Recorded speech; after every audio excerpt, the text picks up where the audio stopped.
Bom, então só recapitulando o que a gente já viu, né? A gente deu um overview do NetSuite até então, olhando a parte de buscas, da barra de busca, né? Não a parte de buscas mesmo, a parte de dashboards, a parte das configurações a nível de empresa, né? Tanto de formatação quanto as possíveis classificações que existam.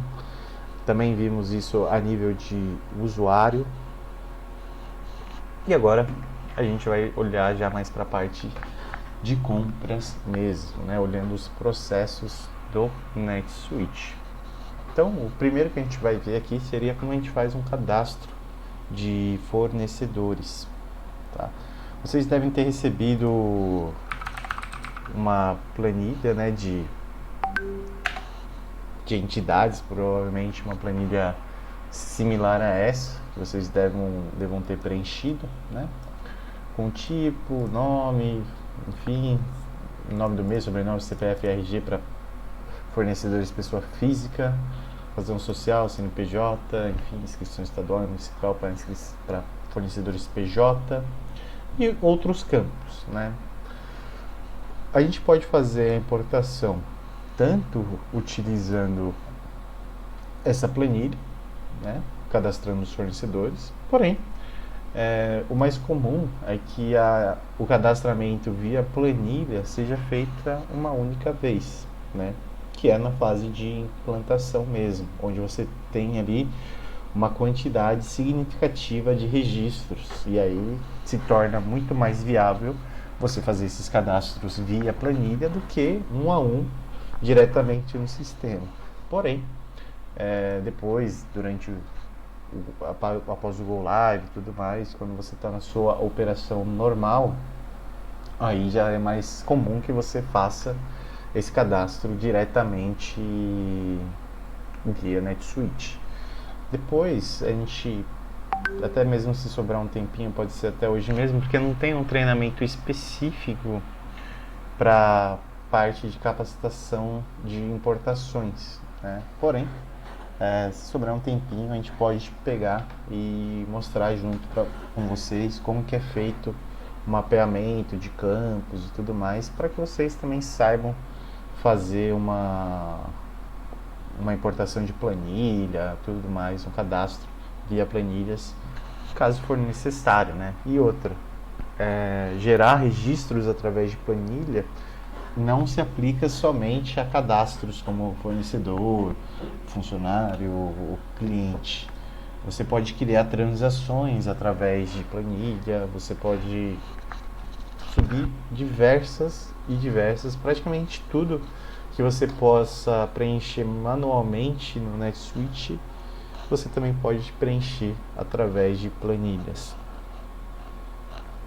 E um outro ponto que é importante vocês saberem sobre importação de planilhas, porque beleza, geralmente é feito no início de um projeto a carga de dados via planilha. Mas quem disse que num futuro próximo vocês não tenham que fazer uma atualização em massa? Por exemplo, vocês têm o cadastro de vocês de fornecedor, de cliente, por um motivo vocês começaram a adotar uma classificação, né, classificando o fornecedor de vocês em ativo e inativo, por exemplo, né? Um exemplo assim bem besta. Então, você vai ter que atualizar todos esses seus fornecedores. E aí, ao invés de você fazer essa atualização na mão, você pode fazer essa atualização via planilha. E você também pode fazer essa atualização via uma transação do NetSuite que chama atualização em massa. A atualização em massa, ela serve justamente para quando você precisa fazer certas atualizações de uma forma massiva, porém, elas têm algumas diferençazinhas que, por exemplo, eu mesmo, quando eu preciso fazer uma atualização, eu acabo usando planilha mesmo, mas é por hábito meu. Mas aí a gente vai ver os dois processos, tá? Então, para a gente fazer um cadastro de fornecedor no NetSuite, o que a gente precisaria fazer? Vocês olhando para o NetSuite, onde que vocês provavelmente procurariam onde fica o cadastro, né? Como eu falei no início do treinamento, toda a parte de cadastro, ela vai estar englobada aqui no nosso menu de listas. Então, vamos cadastrar um fornecedor, você já sabe que tem que entrar em listas. E aí a gente começaria a procurar aqui o nosso caminho. O fornecedor, ele é um relacionamento da nossa empresa. Então, a gente tem aqui dentro de listas, dentro de relacionamento, a gente já tem aqui clientes potenciais, próximos clientes, enfim. E temos aqui também o nosso fornecedor. Aqui, sempre que a gente está, né, nesse menuzinho, se eu clicar em cima de fornecedores, e aqui do lado está com a opção de criar, isso quer dizer que se eu clicar em fornecedores, eu vou para a minha lista de fornecedores. Se eu vier aqui em criar, eu vou para a página de criação de um novo fornecedor.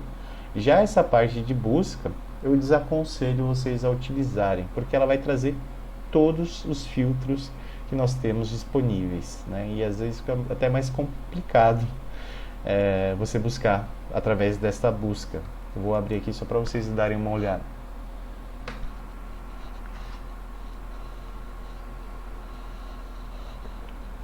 Ó a quantidade, né?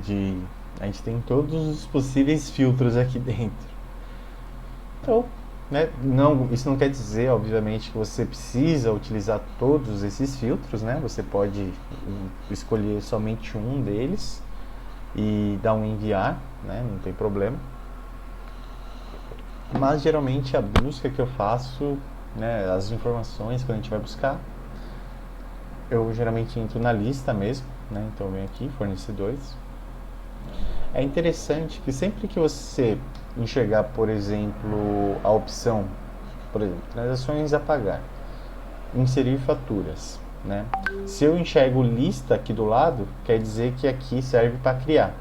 Se eu enxergo criar aqui, quer dizer que a minha lista está aqui dentro. Então, essa é uma diferençazinha que a gente tem. Geralmente em transações, a gente, quando clica, vai para a parte de criação e do lado a gente tem a parte de lista. E na parte de relatórios é o oposto.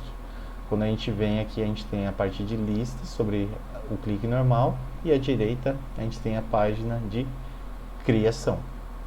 Tá?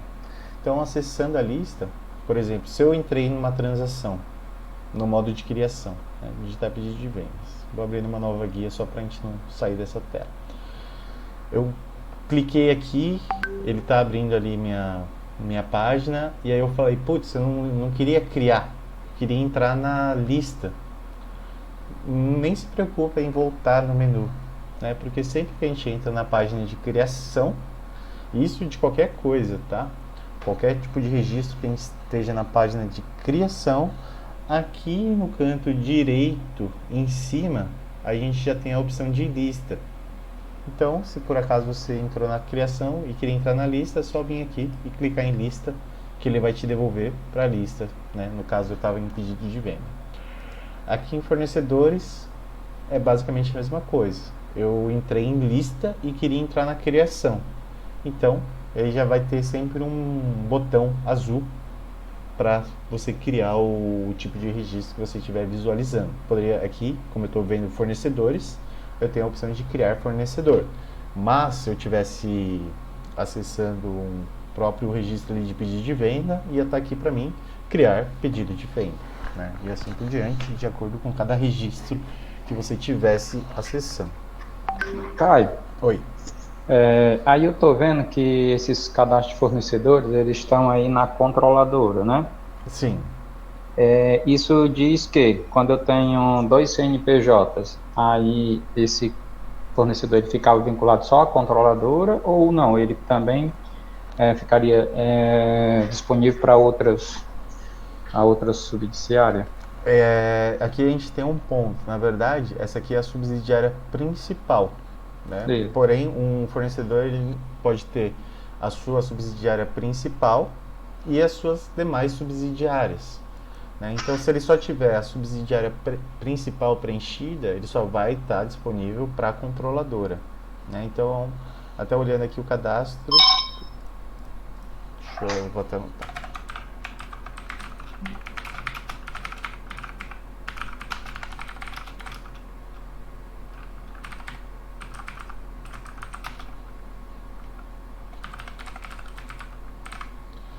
porque a pessoa que importou, ela deveria ter feito em 2 etapas, né? Porque realmente, quando você sobe um cadastro, a gente só consegue linkar a subsidiária principal. E aí o trabalho que deveria ser feito agora, né? Você, dentro aqui você tem a subsidiária principal e as demais subsidiárias. Então aqui deveria estar claros comércio de EPI, por exemplo. Se você tivesse um outro CNPJ, se você tivesse 5 CNPJs, você poderia adicionar os 5 aqui dentro. Nesse caso aqui, como ele está para controladora, se eu tentar, por exemplo, pedido de compra, vou pegar esse pedido de compra aqui. Ele tá, esse aqui está na subsidiária controladora. Mas enfim, do jeito que ele está aqui, se eu tentar gerar um pedido de compra para a subsidiária Claros, esse fornecedor ele não apareceria para mim, porque ele não está relacionado com a subsidiária Claros, só está relacionado com a controladora. Foi um bom ponto essa sua pergunta. Então, sim, a gente sempre tem que dizer para qual subsidiária o fornecedor está disponível, assim como o cliente. Tá? E aproveitando o gancho também, existem opções que o fornecedor ele também é cliente. Como que é tratado nesse caso, Nath? Aqui a gente tem essa abinha de relacionamentos. Então, por exemplo, aqui é um fornecedor. Dentro do relacionamento eu tenho esse mais aqui. Quando eu clico nesse mais, ele já me traz essas opções. Eu posso transformar ele num cliente, ou num parceiro, ou num outro tipo de registro, né, que ele traz como esse outro nome. Então, se eu marco ele como cliente, ele vira um fornecedor cliente, e você consegue ter uma visualização 360 dele, por exemplo. Você vai conseguir fazer pedido de venda para ele, vai conseguir fazer pedido de compra para ele, e quando você entrasse, por exemplo, aqui, por exemplo, na abinha de financeiro, onde a gente tem aqui a relação das transações inseridas para ele, você enxergaria todas as transações, tanto as de compra quanto as de venda, né? Obviamente podendo usar um filtro aqui para trazer somente a que você quisesse. Mas eu acho isso até uma vantagem do NetSuite, que você não precisa ter 2 entidades separadas. E aí o controle fica muito mais preciso. Por exemplo, até se você fosse fazer gestão de crédito, eu fiz uma venda para ele, mas eu gerei um memorando de crédito para ele, então ele está me devendo dinheiro. Quando eu faço uma compra, eu abato o valor da minha compra com o valor que eu não recebi dele, por exemplo. Então você tem uma entidade única, mas que atenda os 2 cenários, né? Se você entrar, né, por exemplo, fornecedor, ele até aparece como 2 entidades distintas, né? Porque você vai vir aqui em relacionamento, vai aparecer aqui cliente A e B materiais, né? Ele não fica aqui como fornecedor barra cliente.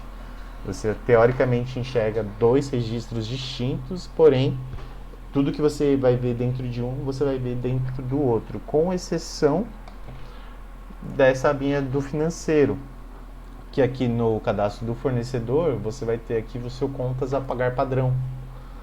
E lá no cadastro do seu cliente, você vai ter o oposto, né? O seu contas a receber padrão. Só isso que vai diferir um do outro. E as informações fiscais, né? Que elas diferem um pouquinho aqui da parte de fornecedor para a parte de cliente. Então, quando a gente vem aqui fazer o cadastro de um fornecedor, a gente aqui já está aparecendo para nós formulário personalizado, né? Então está aqui como fornecedor formulário padrão. Então tudo que a gente enxerga dentro do NetSuite, obviamente tudo está salvo ali em bancos de dados, em tabelas e tudo mais. Porém, quando a gente entra aqui, por exemplo, no cadastro de um fornecedor, como eu tinha mencionado, todos esses campos, a disposição, a separação dele em subcategorias, em abas, isso aqui tudo está dentro do formulário. Então, por exemplo, aqui a gente tem o formulário padrão, ele vai estar trazendo todos os campos praticamente que a gente tem disponíveis para o cadastro de fornecedor. e-mail, subsidiária, informações fiscais, informações de endereço. Mas vamos supor que às vezes na empresa de vocês têm, isso acontece bastante até para a parte de cliente, né? Para a parte de fornecedores é um pouquinho mais diferente, que às vezes você não tem o cadastro inteiro, ou você não tem uma pessoa que faça o cadastro de uma forma inteira. Você tem uma pessoa que faz uma parte do cadastro, aí ela passa para outra parte, para outra pessoa que termina o cadastro, né? Então, eu coloco aqui só a razão social e o endereço dele, e aí depois o pessoal lá do fiscal que coloca as informações fiscais, as informações de conta contábil e tudo mais que for necessário. Então você pode ter formulários distintos. Eu posso ter vários formulários para uma mesma função. Por exemplo, a minha função é cadastrar um fornecedor. Eu posso ter um formulário para o time de fiscal, um formulário para o time do financeiro, um formulário mais simples, por exemplo. Então, você sempre vai ter essas opções de formulário. É que nessa localização fica mais fácil, né? A gente tem os campinhos aqui dentro de informações fiscais, de CPF, CNPJ. Na outra localização que eu trabalho, as informações de inscrição estadual, CNPJ, fica aqui dentro de financeiro, aqui no final da página. 90% dos meus clientes, a primeira coisa que eles pedem é para você pode colocar esse campo de CNPJ aqui em cima, porque se ficar aqui dentro de uma aba lá no final, o usuário que estiver preenchendo, ele não vai lembrar de preencher essa informação. Então isso é algo que vocês podem ir sentindo, né, quando os usuários estiverem utilizando e tudo mais, que vocês vão conseguir saber a melhor forma de se criar formulários mais abrangentes ou menos abrangentes, porque tem gente que preenche tudo. Ela vê as informações, ela preenche. Ela viu um campo branco, ela escreve, nem que for o nome dela lá, mas ela escreve. Já tem outras pessoas que quando vem uma quantidade grande de campos e ela fica em dúvida, ela não preenche nada. Então tem pessoas que quanto mais informação melhor, e tem outras pessoas que quanto menos informações melhor também. Se vocês quiserem personalizar o formulário e tudo mais, também é bem simples, tá? A gente tem aqui essa parte de personalizar. Essa parte de personalizar, vocês vão ver que também vai estar disponível lá dentro de uma transação, de um pedido, de compra, de venda. Vai estar disponível dentro de outros cadastros, como funcionário, fornecedor. Então, se eu venho aqui em personalizar formulário, ele já vai entender que o que eu quero personalizar é o meu formulário de fornecedor. Se eu vier aqui em novo campo, ele sabe que eu quero criar um novo campo de fornecedor também. Então, personalizar formulário. Como esse formulário aqui é o padrão, né, formulário padrão de fornecedor, o NetSuite ele nunca deixa você personalizar um formulário padrão. Até porque, se ele permitisse que você personalizasse um relatório padrão, ele correria um sério risco de perder o padrão, né? Porque imagina que vocês começam a personalizar, ficou horrível, vamos voltar para o original. Então, sempre que você tenta personalizar um formulário... Pessoal, dá só um segundinho aqui, só responder um negócio. O Rodrigo falou que ia vir aqui hoje? Ele só vai trazer uns negócios só. Acho que o porteiro não vai deixar ele passar. Por quê? Já passou do horário. Mas ele fala que ele só vai entregar o material, ele não vai fazer nada. Voltei, pessoal, desculpa. Um serralheiro falou que ia vir aqui, mas o cara chegou 4h20 aqui e 5 horas acaba o horário de entrada no prédio. Eles vão voltar aqui ao nosso treinamento. Então, só recapitulando, então sempre que a gente tentar personalizar um formulário padrão, você vê aqui que ele já traz como formulário padrão de fornecedor 2. O formulário padrão está lá guardadinho, sempre que você precisar voltar para o original, você tem essa opção, né? E aqui a gente poderia, já que a gente está personalizando, a gente geralmente, né, eu prefiro que seja feito dessa forma, coloca o nome da empresa antes e o nome do formulário depois, fornecedores, por exemplo. Quando a gente abre por exemplo, eu vou gerar um cadastro de fornecedores. O que vai fazer com que o sistema traga o formulário que a gente criou e não o formulário padrão do sistema? O que vai fazer essa regra é esse campo aqui. O formulário é preferido. Então, o NetSuite ele sempre vai abrir o formulário preferido para você. Se você estiver personalizando um relatório a partir de um relatório padrão e você não tiver nenhum outro relatório preferido cadastrado, ele vai trazer já até preenchido por padrão para você que o formulário é preferido. Se você já tiver outros formulários como preferido, ele vai trazer desmarcado. E é importante frisar que só existe um formulário preferido, né? Então o que você pode fazer? Deixar um padrão, e aí depois, se você for criar específicos, né, outros formulários por cada função de acesso, você pode criar o formulário, deixar ele sem essa opção de preferido, e aqui nas funções você vai dizer para qual função que ele é o preferido, entendeu? Então, aqui o formulário é preferido, qualquer pessoa que acessar vai acessar por esse formulário.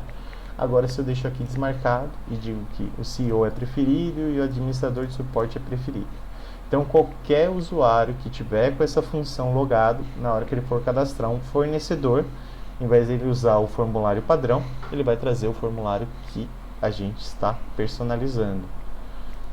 Então, vou deixar aqui como preferido mesmo. E aqui um formulário, vocês vão ver que não muda muito, seja o formulário de item, seja o formulário de cliente. Quando a gente fala de formulário, ele está basicamente dividido nesses mesmos campos. Então, primeiro a gente vai ter as subabas, né, que são aqui dentro do cadastro do fornecedor. Deixa eu abrir um aqui só para a gente olhando o formulário e olhando o registro mesmo. Então, subsidiária, relacionamento, comunicação, endereço, marketing financeiro, são todas essas subabas aqui que a gente está falando. Se eu quiser que uma aba não seja exibida, simplesmente desmarcar o flag. Se eu quiser que exiba, marcar o flag. Okay? Grupo de campos. Então, dentro de cada... Aqui são as subabas, né? Então, a subaba principal, ela está com os grupos de campo, informações principais, e-mail, telefone, endereço e classificação. O que ele quer dizer com grupo de campos? É isso aqui. Informações principais, e-mail, telefone, endereço e classificação. Então, para você organizar melhor a disposição aqui dos campos, para não ficar tudo misturado em uma coisa só. E isso aqui também, né, ele vai ter nessas outras abas. Você poderia colocar outros grupos de campo dentro de cada aba. Então, por isso que a gente tem aqui as subabas, só que nenhuma outra subaba está com um grupo de campos, né? Está com só padrão. Até porque não faria muito sentido, né? Você criar uma subaba e ainda dentro da subaba criar mais um grupo de campos. Não faz muito sentido mesmo. E depois a gente vai para a parte de campos. E aqui, basicamente, ele vai trazer todas as minhas subabas e todos os campos que estão disponíveis dentro de cada subaba dessa.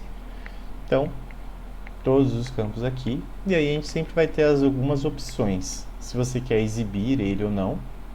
Ok? Se o campo é obrigatório ou não. Aqui a gente pode colocar um outro nome. Então foi uma coisa que eu comentei no início do treinamento hoje, quando a gente habilitou o ID interno lá dos campos. Então eu tenho um campo aqui de nome ID, mas eu posso dizer que nesse formulário ele se chame o que eu quiser. Então, por isso que a gente foi lá e ativou aquela opção de ID interno. Tá? Então você pode colocar um nome personalizado aqui.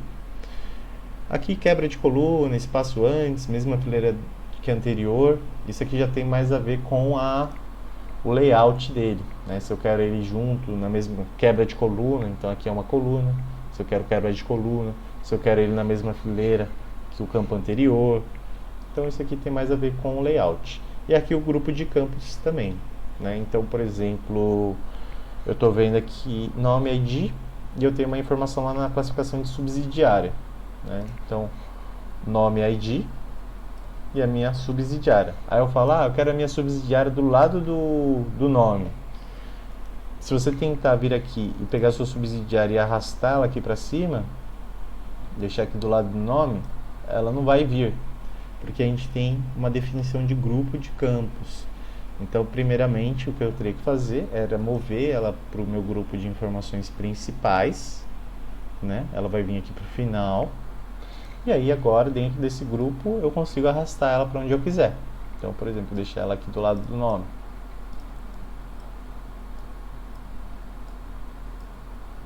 Caramba. Ela não quer vir para cá. Aí. Enfim. Então, para você mover eles também dentro do grupo de campos, eu não conseguia porque tinha essas duas aqui que estão na mesma fileira do nome. Então essas três aqui estão juntas, eu só consigo mover ela para cima delas ou para baixo delas. Se não tiver aqui marcado, aí eu consigo mover ela para onde eu quiser. E aqui é só clicar e arrastar para onde você quer mesmo, tá? Um outro ponto é que, imagina, a subsidiária está dentro da aba principal. Se eu precisasse mover ela para alguma outra subabas daquela, né? Uma dessas subabas, o que eu tenho que fazer é mover o elemento. Então a gente geralmente tem essa opção aqui de salvar e mover, né? Ele primeiro vai mandar você salvar, porque teoricamente, imagina, eu mudei a subsidiária para cá, mas eu quero jogar ela para dentro da abinha de personalizado. Então primeiro eu teria que salvar o registro, depois eu venho aqui em mover elementos. Deixa eu dar um salvar e mover.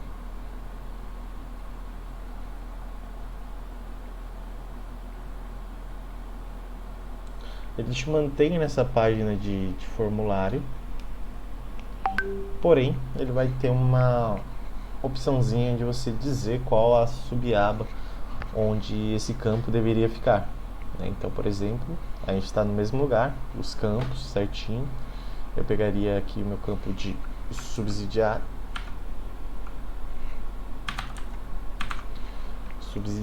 um ponto. Eu usei o Ctrl F agora, porque eu acho mais fácil do que ficar procurando aqui na lista. Então, eu poderia marcar aqui minha subsidiária e falar, eu quero que ela fique dentro da abinha personalizado, por exemplo.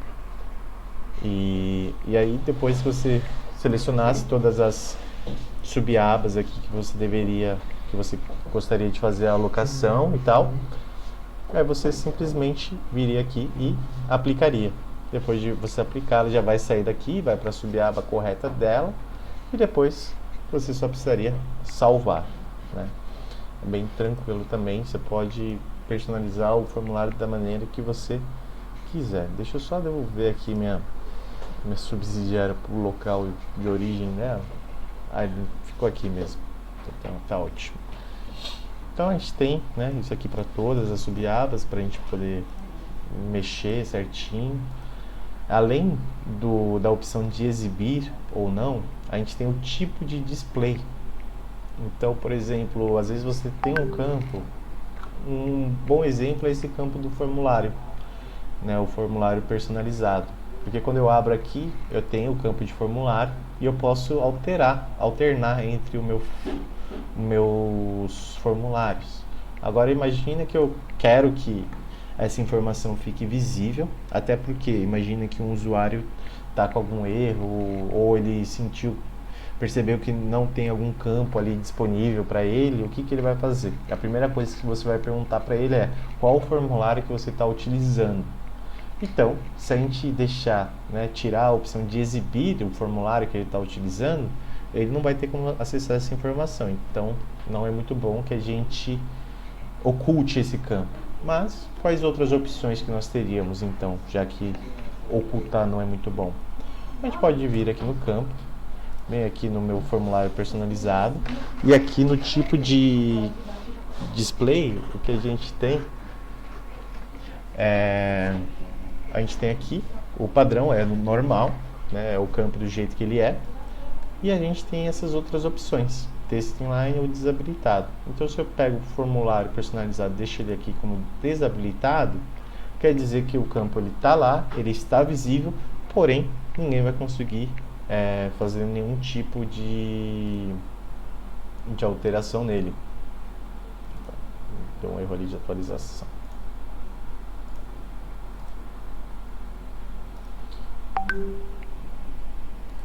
Esse formulário já existe. Acho que ele estava achando que estava criando outro. De novo.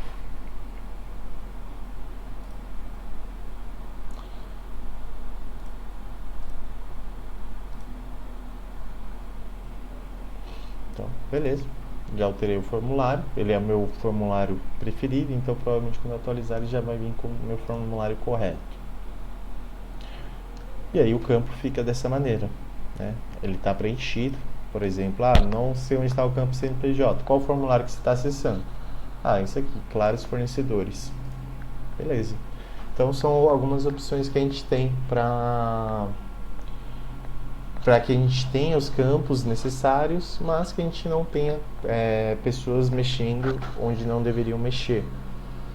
Isso aqui também é importante quando a gente pensa, por exemplo, em workflows, né? Então, eu tenho um workflow que preenche algumas informações para mim, que ele vai preencher essas informações baseado em uma regra específica, e eu não quero que, depois que ele preencha, que essa informação seja alterada manualmente.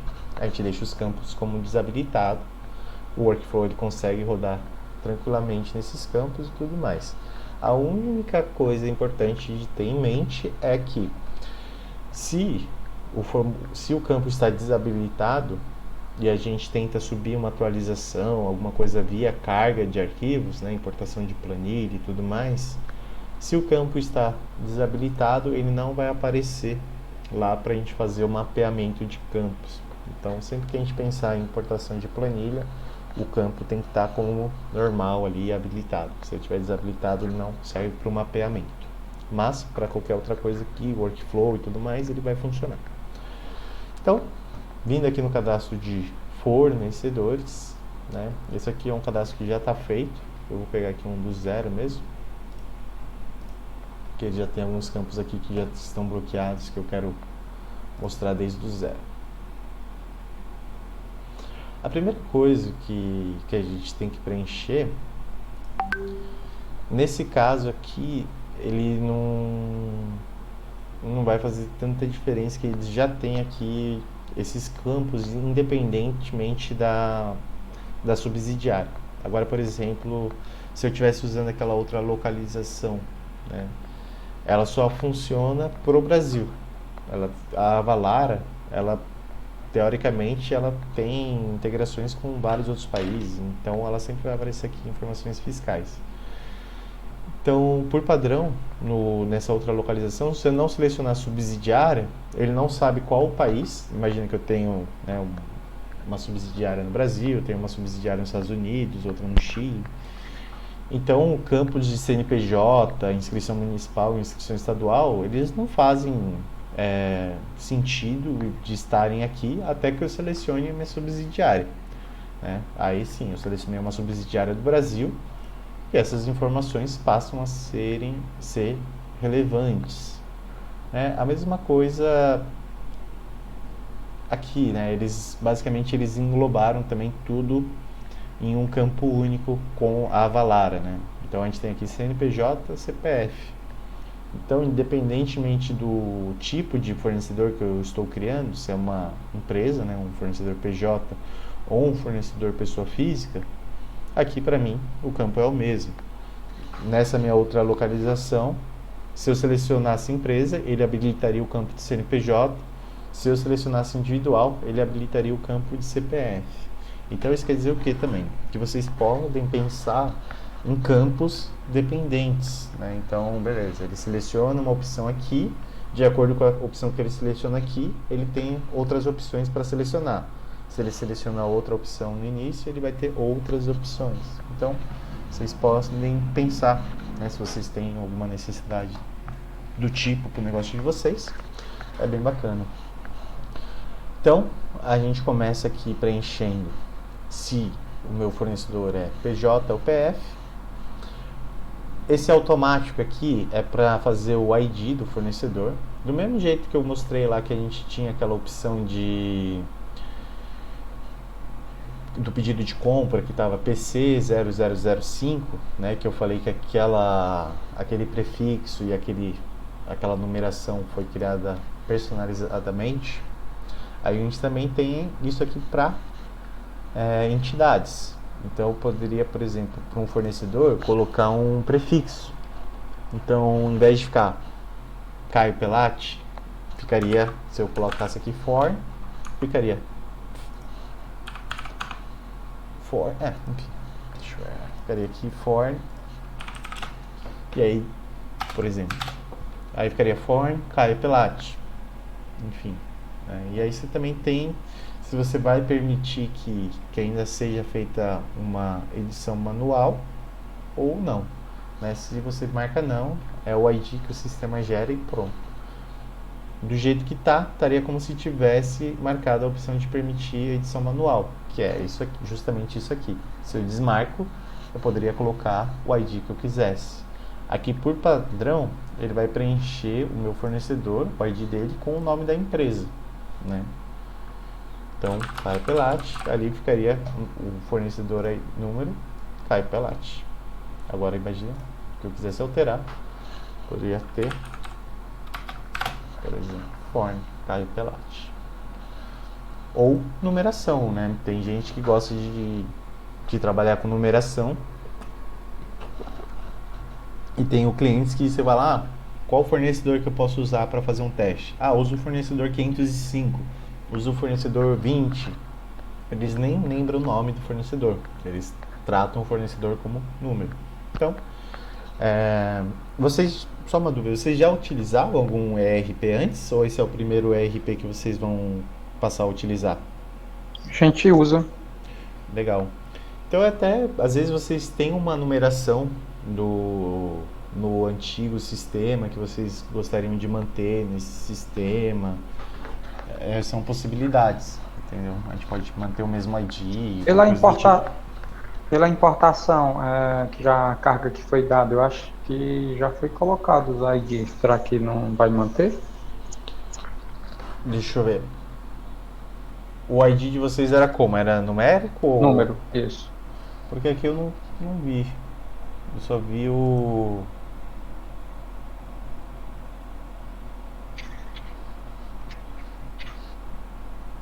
eu acho que não, porque não tem campos.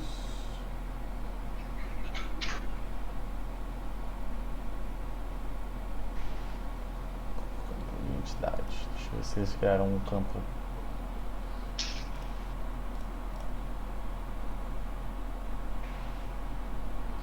Segmento. Acho que o único campo que eles criaram foi um campo de segmento, mas foi para cliente.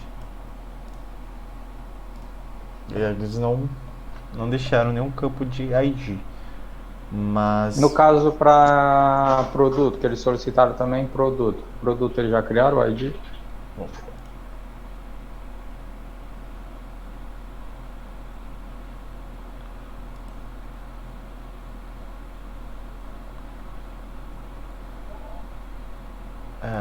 tem algumas. Acho que é esse 279, né, o ID? ID 279. 279. Eu acho, esse ID, como eu falei, é o ID interno, né? É o número que o próprio sistema gera. Então, mas ele não manteve o meu ID, não. Dentro do sistema a gente também tem ID externo, enfim. O ID externo, qual que seria a função dele? É só para você gerar atualizações ou coisas do tipo. Aqui, por exemplo, se vocês têm um ID, o que eu faria eu adicionaria o ID como um prefixo do nome do item, para vocês terem esse controle, né? Mas depois eu vou pedir essas planilhas que vocês subiram para dar uma conferência. Eu falei com o Francisco também, ele tinha pedido para eu ir dando uma olhada nesses cadastros para ver se estava tudo ok. A gente tem aqui também, por exemplo, um outro ponto que eu já vi. Deixa eu ver se...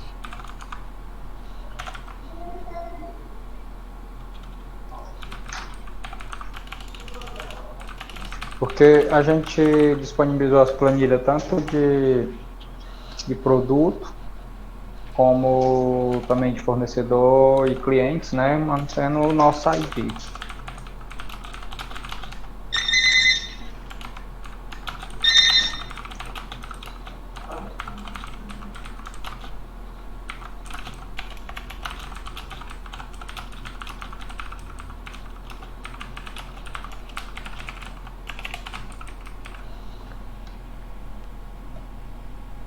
Beleza. Depois eu vou tirar essas dúvidas lá com eles, porque daqui, sinceramente, eu imagino que esse ID interno é só o número que já foi gerado pelo sistema, porém, olhando assim, o número 2079,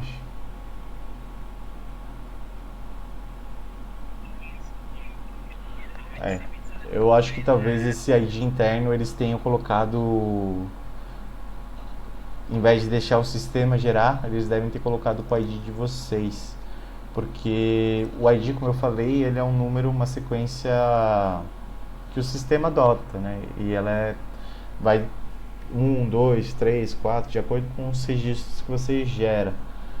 Mas se a gente tem um registro aqui, por exemplo, número 2810, a gente teria que ter pelo menos 2.810 itens criados, sendo que a gente só tem 1.370 itens criados. Então não foi o sistema aleatoriamente que jogou esse número aqui. Ele está aparecendo um número criado pela própria importação. Mas isso aqui depois eu vou dar uma mapeada, porque se estava na planilha, ou eles colocaram em algum campo aqui, ou eles deixaram com uma ID interna mesmo aqui. Mas aí amanhã mesmo já trago essas informações aí atualizadas. Então, né, a gente estava falando do ID, mas voltando aqui, depois a gente fica com essa resposta pendente aqui para ver onde que eles, dos itens, aparentemente está ali. Agora fornecedor e tudo mais, não sei se eles mantiveram o ID interno. Então a gente vai ter o nome da empresa. No caso de uma pessoa física, a gente tem nome do meio e sobrenome, tá? Independentemente disso, ela ainda pode ter o nome da empresa dela.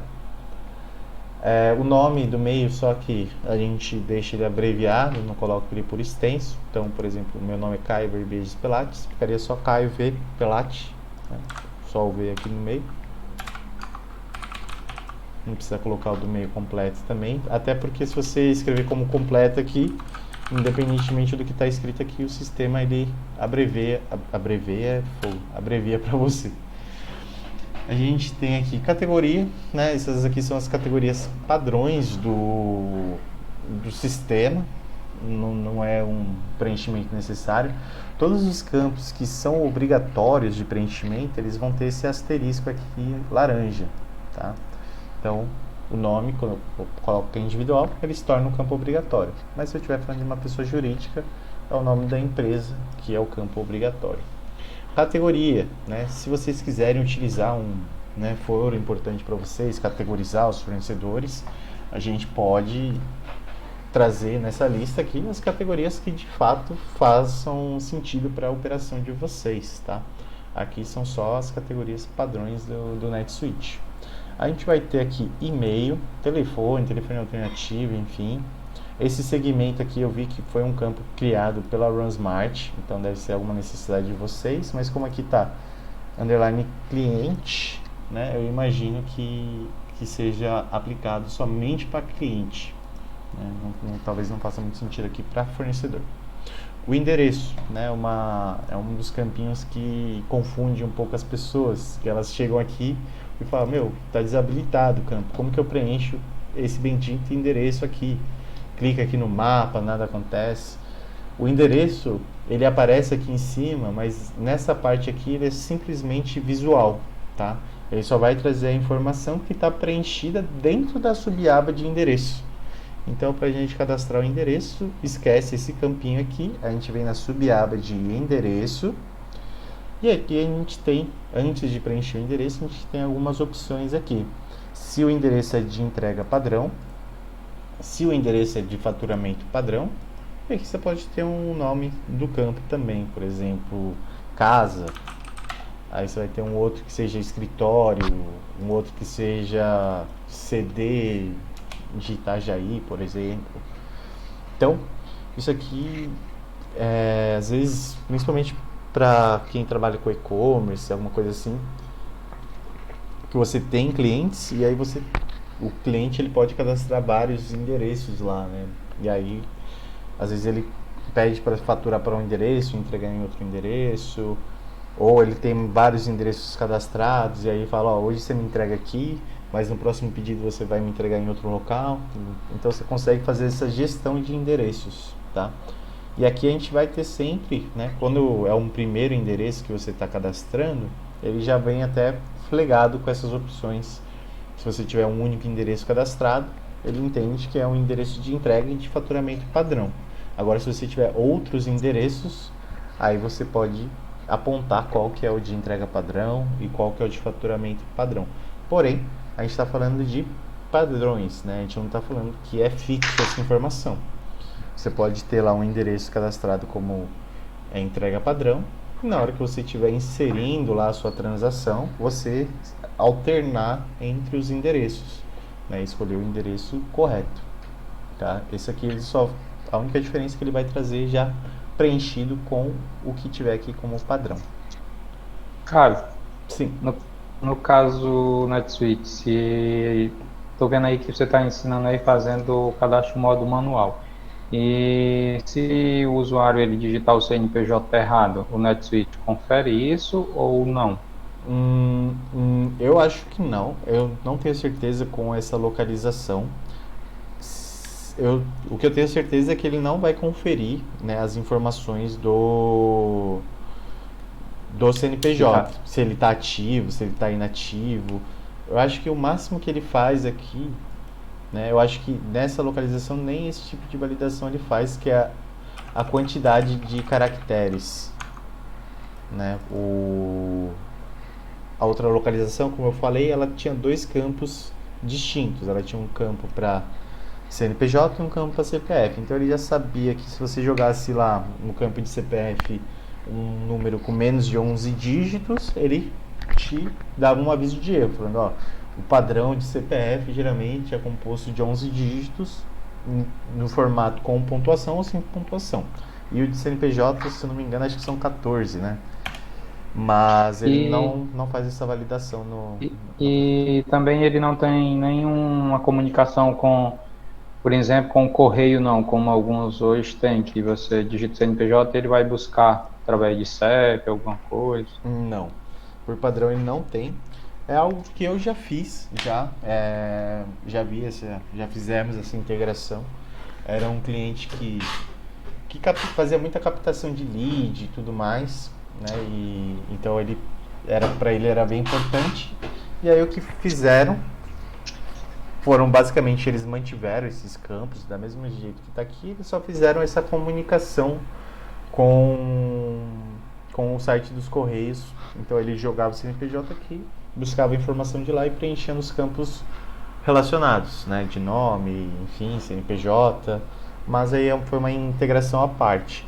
E se eu não me engano, além do custo que você tem de desenvolvimento da integração, essas consultas que você faz CNPJ, geralmente os sites que disponibilizam isso, eles cobram também por volumetria de acessos, né? Então, quantos CNPJs você vai consultar ali por mês, por exemplo? Aí eles têm as faixas.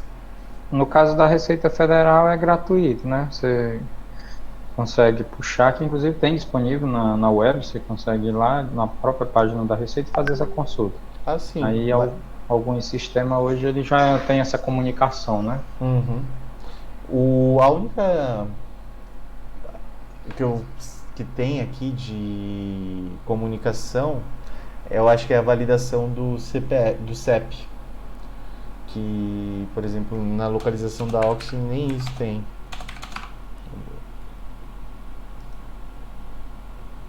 Não, nem isso tem. Eu lembro que a Valara ela tinha, quando você digitava o CEP aqui, ele traria o endereço para você.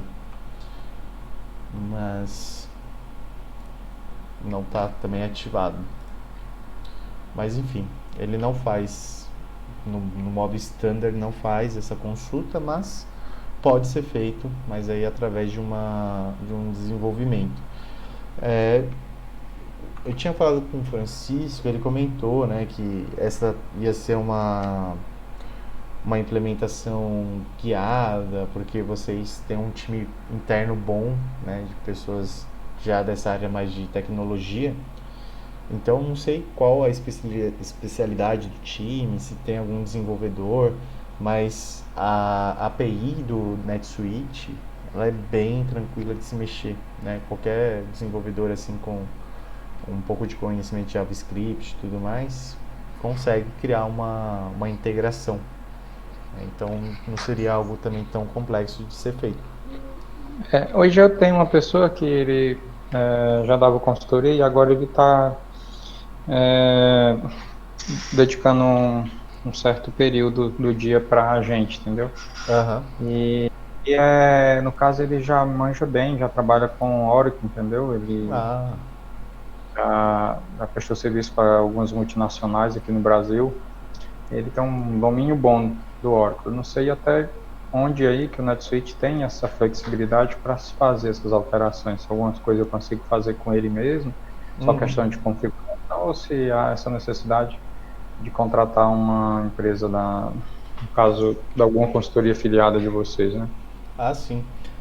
Eu acredito, se ele é um cara bom assim, eu acho que ele consegue desenvolver. Talvez você tivesse que contratar algumas horas, sei lá, numa função time material para dar um suporte. É que eu não sou desenvolvedor também, mas para alguém para dar um suporte para ele em algumas dúvidas dele, porque o NetSuite ele também tem uma área de suporte bem bacana, né? Foi algo que eu até não comentei. Vou só fazer um adendo bem rapidinho. Aqui nessa linha de suporte, a gente tem aqui os nossos Switch Answer, né? Primeiro, quando a gente clica aqui sobre suporte, a gente tem aqui o Switch Answer. E aí, basicamente, qualquer coisa que você precisar fazer, ele te traz bastante conteúdo, manual, traz vídeos, traz webinars que já aconteceram, falando das integrações, de qualquer funcionalidade nova. A única questão é que ele é inglês só, ou alemão, alguns outros idiomas, mas por ser tá no navegador, você consegue gerar a tradução pelo próprio navegador. Quer ver, por exemplo, API, né, que são as conexões. Então, ele já tem todas as listas das APIs, como são os scripts, os campos para o mapeamento das APIs.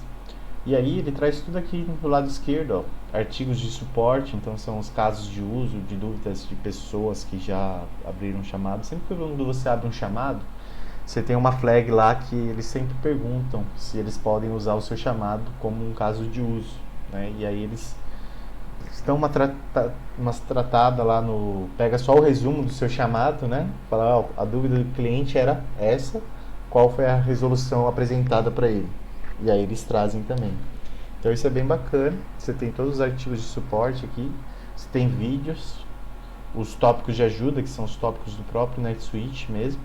E aqui todas as apresentações que já foram feitas sobre esse tema também, né? O SweetWord Todo ano o NetSuite faz um evento que chama Switch World e é mostrado vários processos, todas as novidades que eles estão planejando.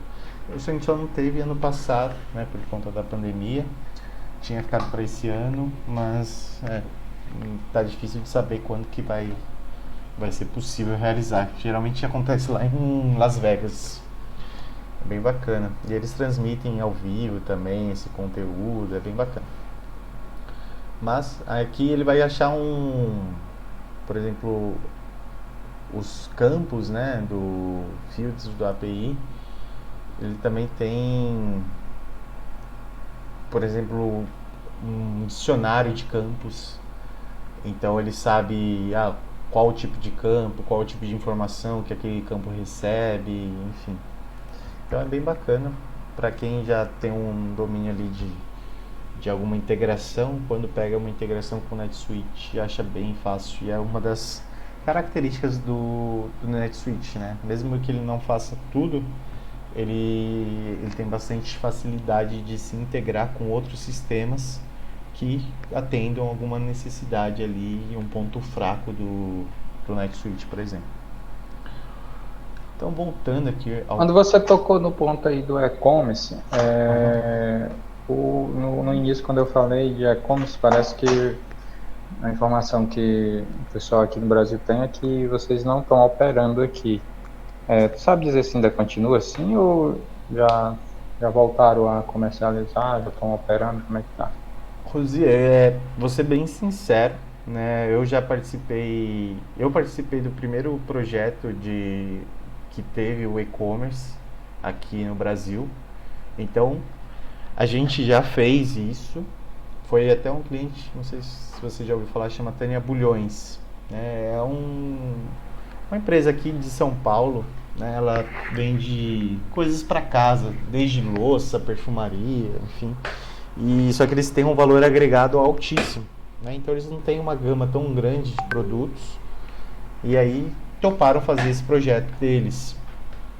E, deu bastante trabalho, porque a gente não tinha ninguém capacitado para fazer essa implementação. Era tudo novo, então cada um estudava uma parte do processo e aí a gente foi fazendo junto. Foi um trabalho que deu bastante dor de cabeça, mas é um projeto que rolou, que eles estão operacionalizando hoje e roda tudo no NetSuite. Então esse site, ele está baseado em NetSuite, esse site aqui. Nesse site você tem lista de casamento, né? Então isso aqui foi uma das questões que deu mais trabalho nesse projeto, porque teve que ser criado um registro, toda a parte para ter essa lista de casamentos, né? E o resto aqui, todos os perfumes, as categorizações, enfim, é tudo NetSuite. A pessoa faz a compra aqui, aí houve uma integração com o gateway de pagamento, né? Então só o gateway faz a validação, aprova os pedidos automaticamente lá no NetSuite. Quando o pagamento é aprovado, faz a quitação também.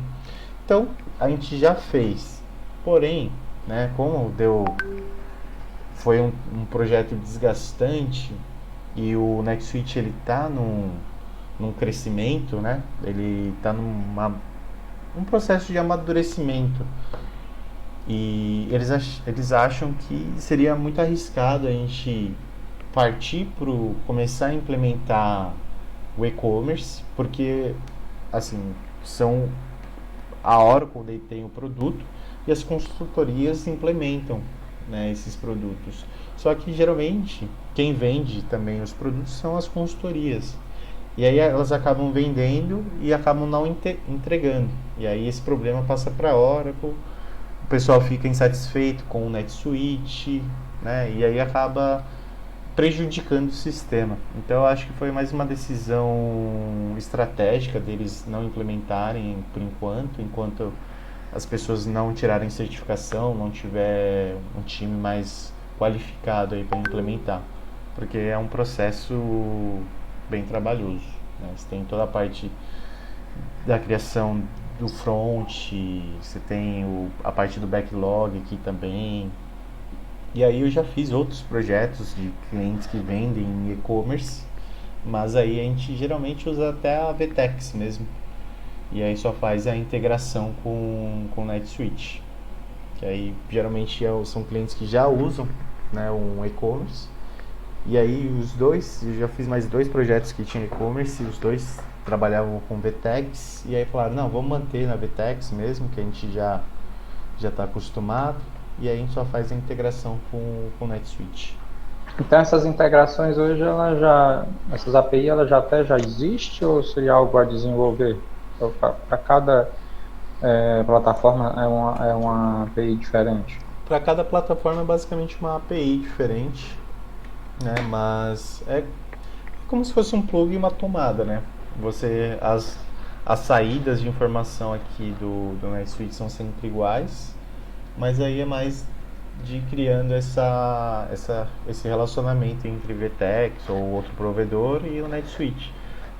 Linkando, por exemplo, onde que fica a descrição em HTML do produto.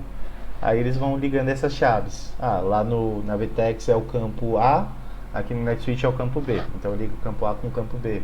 É esse trabalho que eles vão fazendo, né? Fazendo o deparo de campos basicamente e criando essa integração. Entendi. Então, só voltando aqui nessa parte de fornecedores, né? Então quando a gente chega aqui na parte do endereço, a gente tem que vir aqui na linha do endereço e a gente tem esse lapisinho aqui à direita, né? Então quando a gente clica aqui no lapisinho, aí sim ele abre aqui o nosso formulário de endereço, onde a gente coloca, né, por exemplo,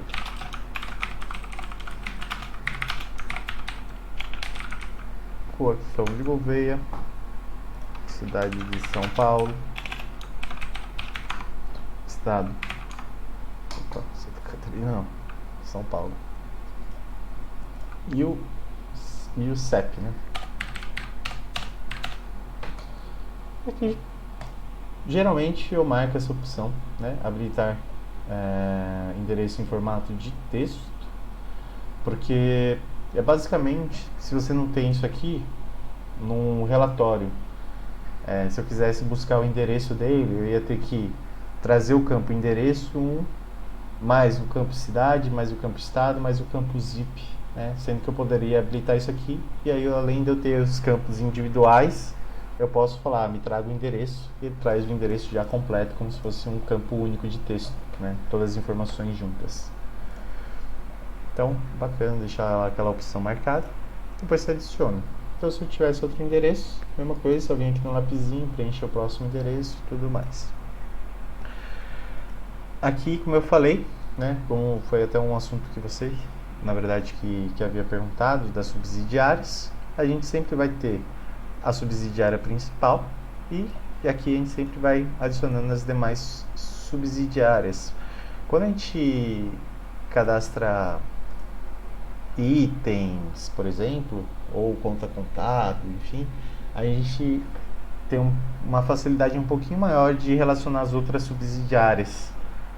Aqui quando a gente fala de cliente, fornecedor, é mais chatinho, que a gente tem que vir aqui e marcar exatamente as subsidiárias que vão para quais esse fornecedor ou esse cliente vai estar disponível, tá? Comunicação, aqui tudo nessa parte aqui não vai ficar muita coisa marcada, mas depois de você já ter transacionado, já ter criado esse cadastro, quando você acessa essa aba de comunicação, é interessante que você tem todos os e-mails que já foram transacionados, enfim, tudo fica aqui. Aqui você também pode anexar algum arquivo, caso seja necessário, né? Por exemplo, sei lá, o cartão de CNPJ, às vezes um contrato que você tenha com o fornecedor ou com o cliente, você pode vir aqui nessa parte de arquivos e anexar. Parte do endereço, né, que a gente já viu.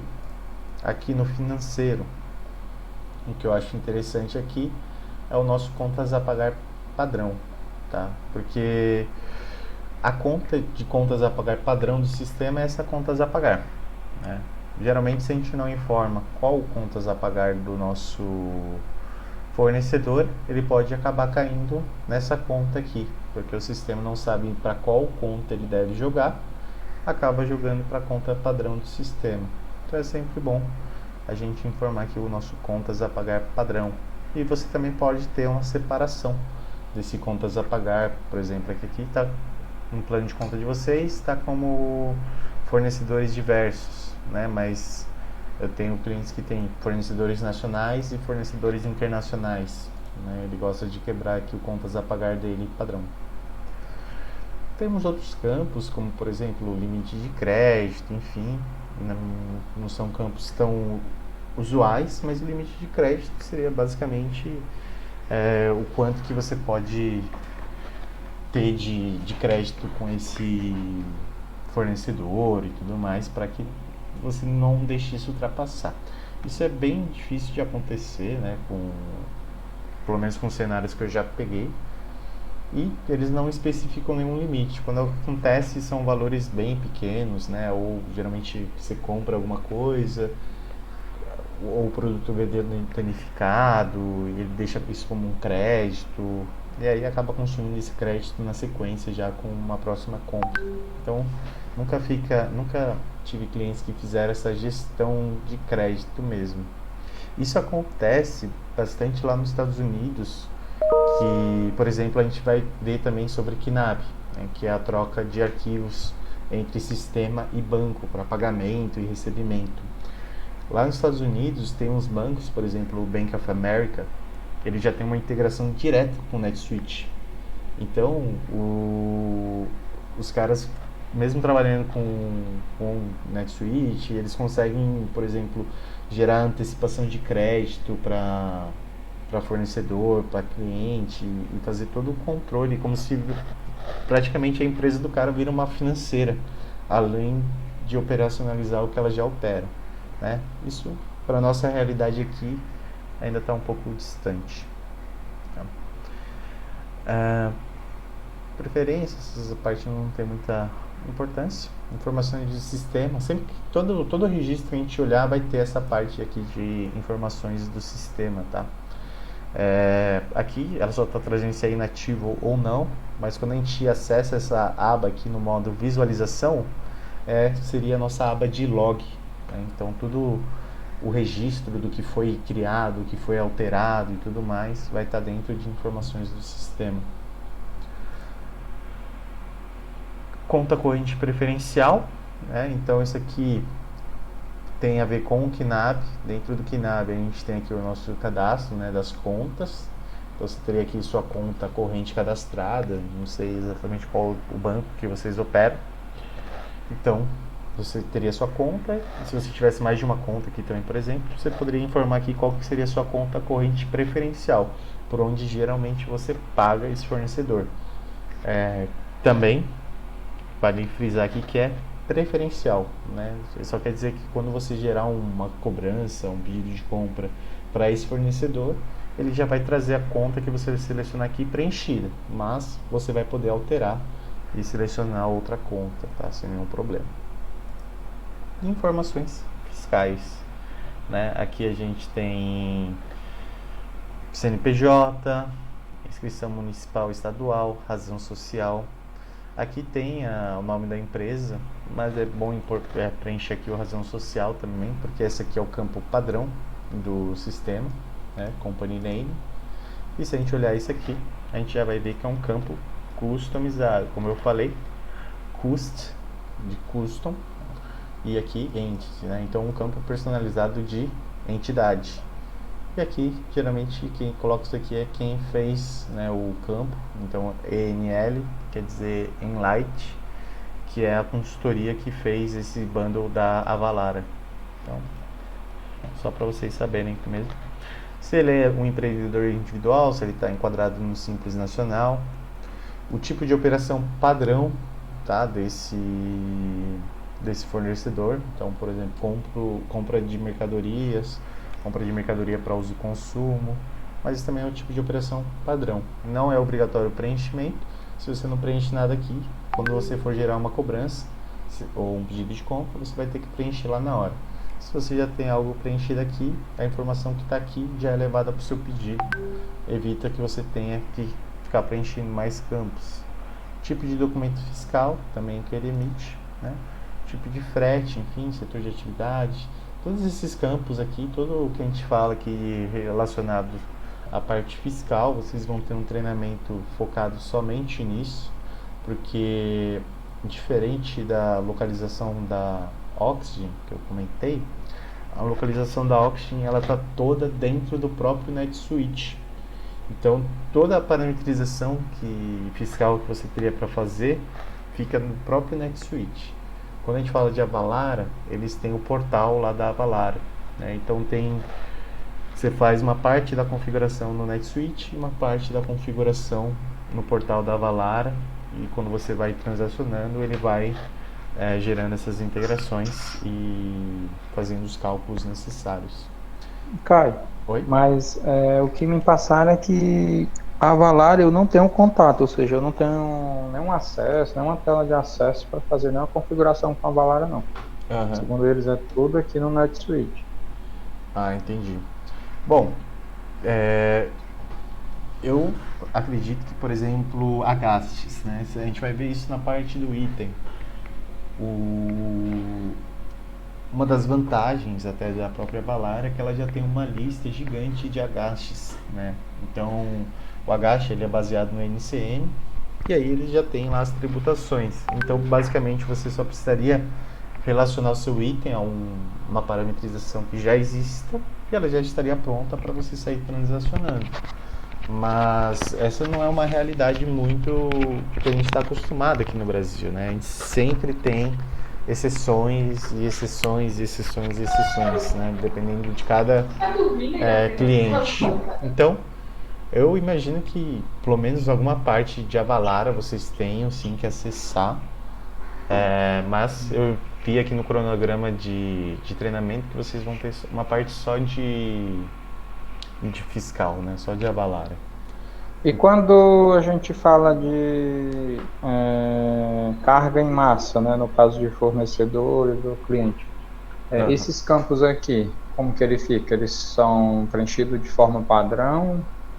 Que no caso aqui, estou vendo aqui principalmente essa opção aqui, se é Simples Nacional, se seria uma empresa do lucro real ou presumido. Lá na planilha eu acho que eu não vi nada vinculado a isso.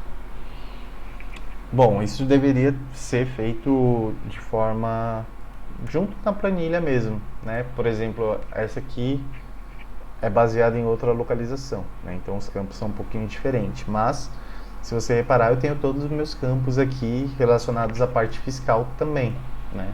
Então eu já tenho aqui. Então, esses campos aqui também deveriam estar constando na planilha que foi passada para vocês preencherem de entidade. Se não foi passado, eu vou também anotar esse ponto para que seja... A gente pega a planilha, a gente extrai um relatório do próprio NetSuite já e passa para vocês só para preencherem essas informações.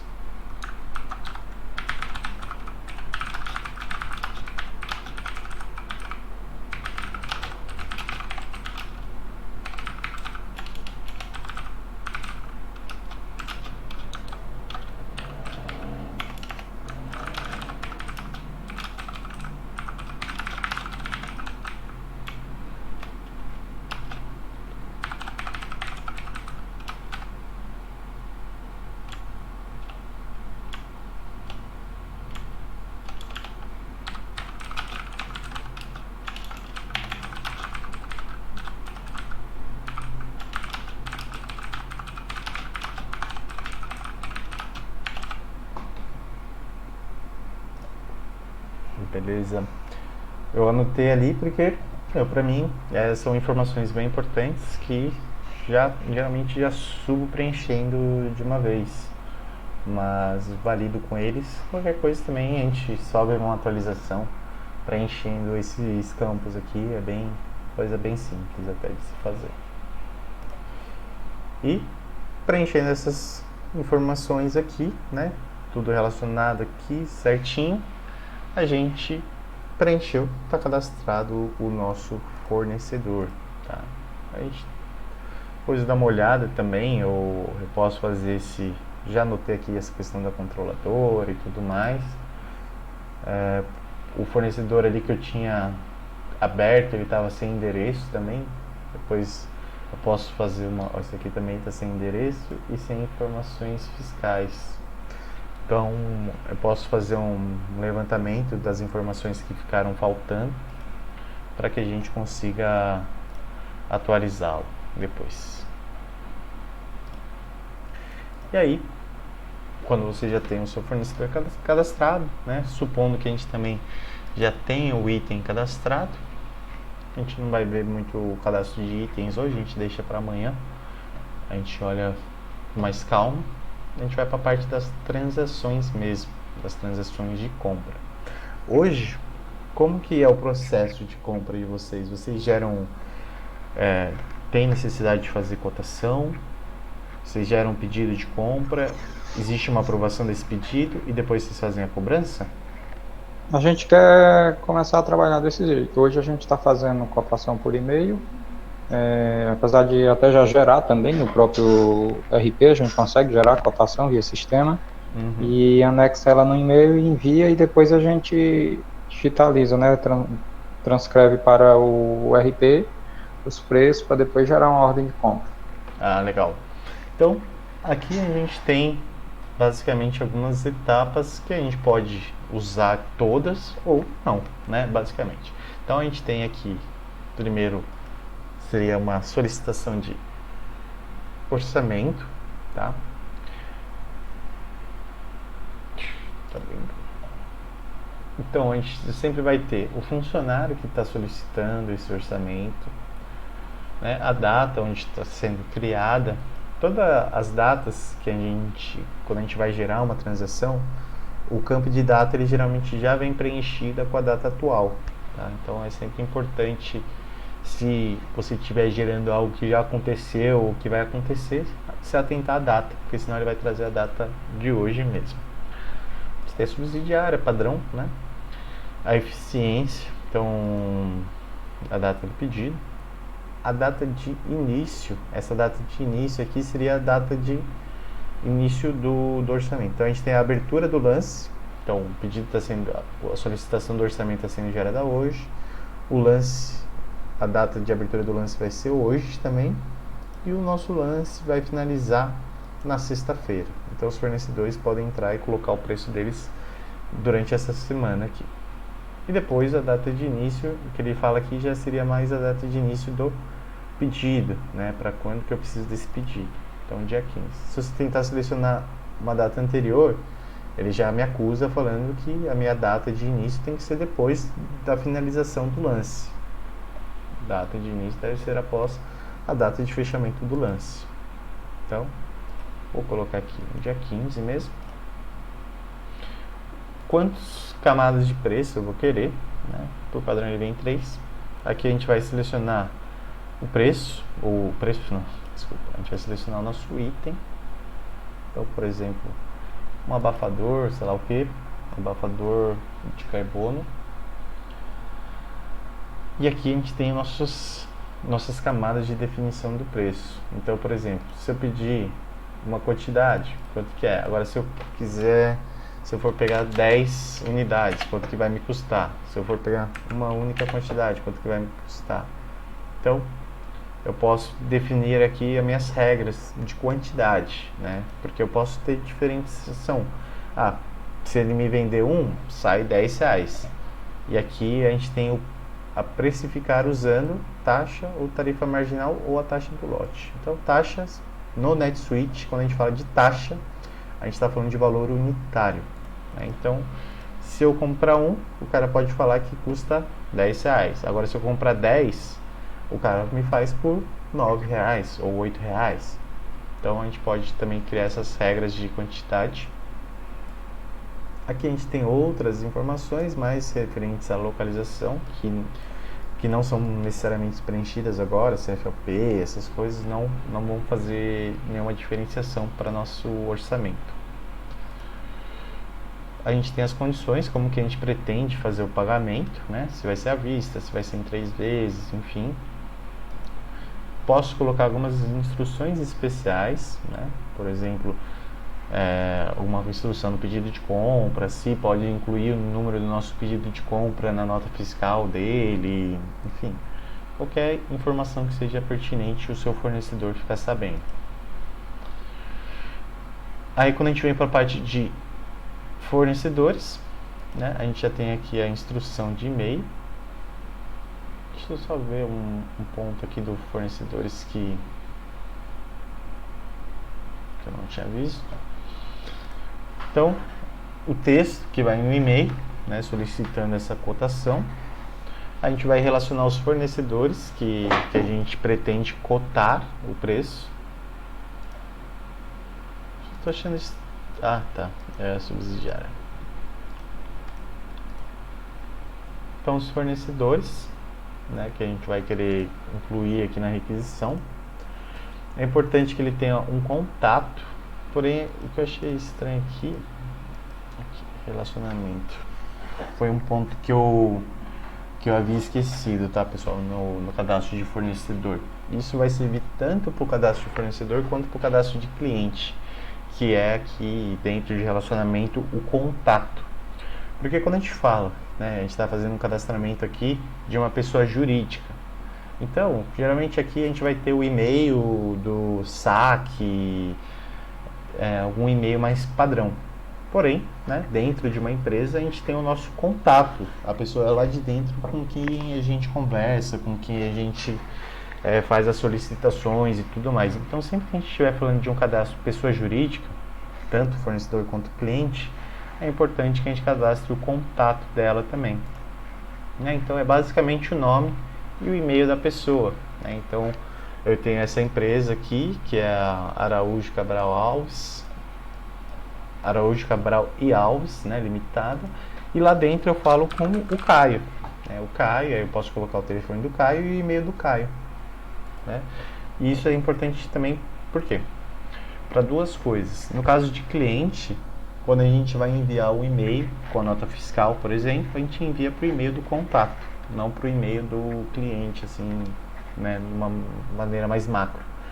E para o fornecedor, a mesma coisa, né? Quando eu precisar passar um e-mail para o meu fornecedor com o meu pedido de compra ou com a minha solicitação de orçamento, a gente precisa ter um contato para relacionar aqui. Então, tanto que a gente vê aqui, eu selecionei o meu fornecedor, eu teria que vir aqui e selecionar o meu contato. E aí eu escolho se eu vou enviar para ele por e-mail ou não. Né? Se eu marco aqui a opção de e-mail, quando eu salvar essa requisição, ele já vai disparar automaticamente lá para o meu fornecedor essa solicitação de cotação.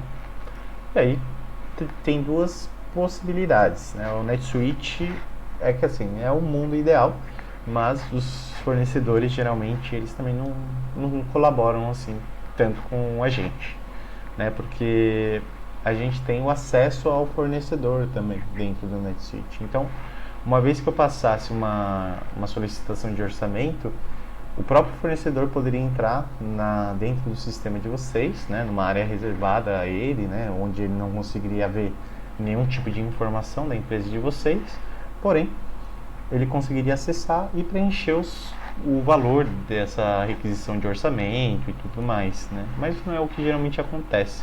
Geralmente ele simplesmente responde lá no e-mail e depois a gente vem e preenche no orçamento. Essa parte de personalizada aqui são todas as partes relacionadas também à localização, são campos personalizados, que não fazem muito sentido aqui para solicitação de orçamento, né? E seria basicamente isso.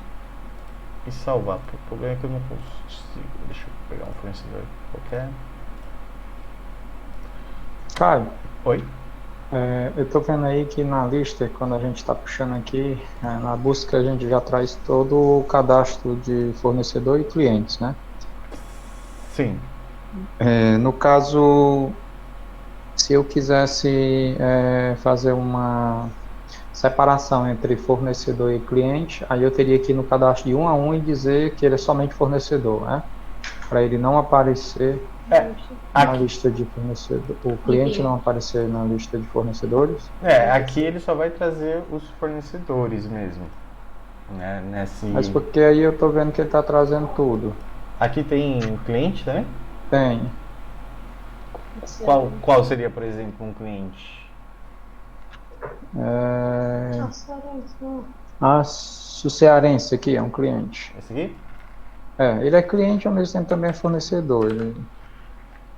Só que no caso dele é mais material para uso e consumo. Aham. Bom, que ele trouxe pra gente é o cadastro do fornecedor mesmo, né? Tanto que é o ID 7619, também aqui em cima, vou fazer só um teste. Se eu pegar aqui e preencher o ID dele, que é o 7619,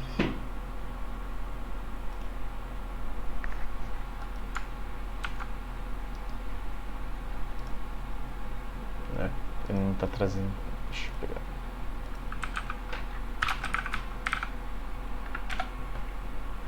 Vou abrir o registro aqui.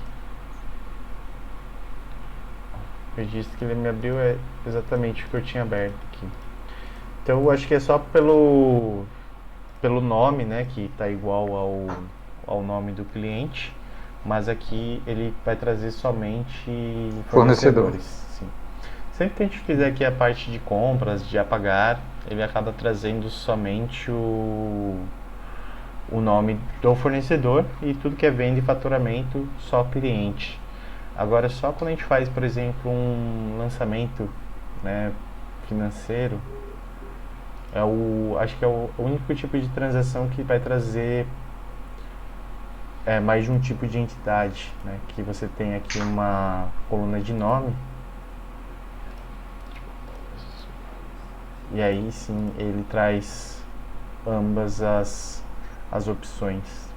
Ele vai trazer cliente, funcionário, mas aí você tem o filtrozinho aqui para selecionar só o que você quer. Se você só quer cliente, se você só quer funcionário ou se você só quer fornecedor. Mas acho que esse aqui é o único tipo de transação que traria mais de um tipo de registro.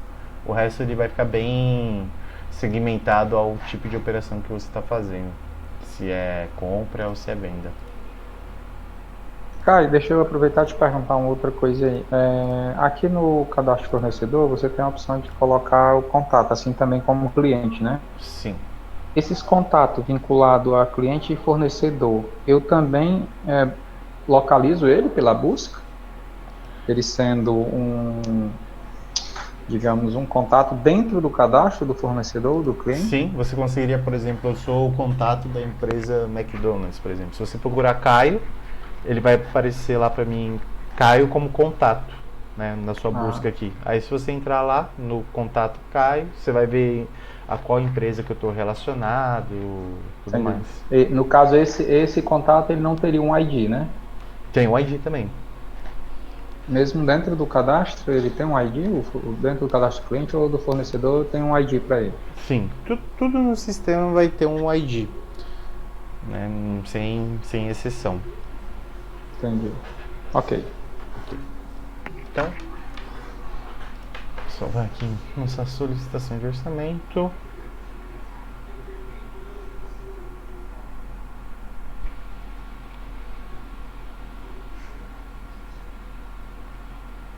E aqui, né, a gente vai tendo os status, né, de lance aberto, enfim.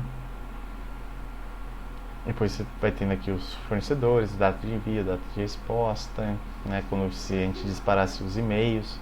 É que aqui, como eu não tenho nenhum fornecedor ainda com o contato criado, eu não consigo colocar aqui.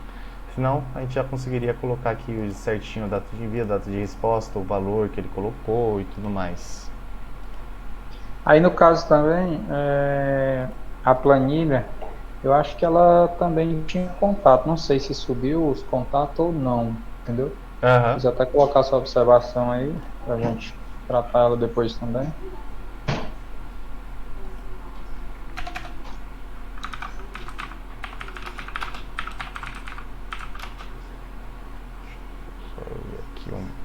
se existe algum contato.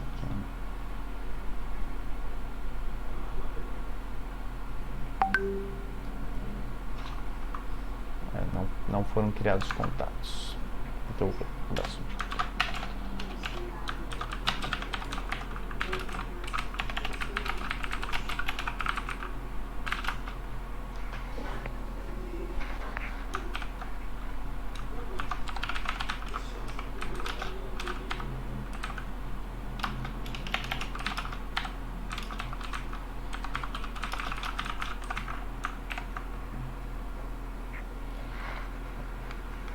Beleza.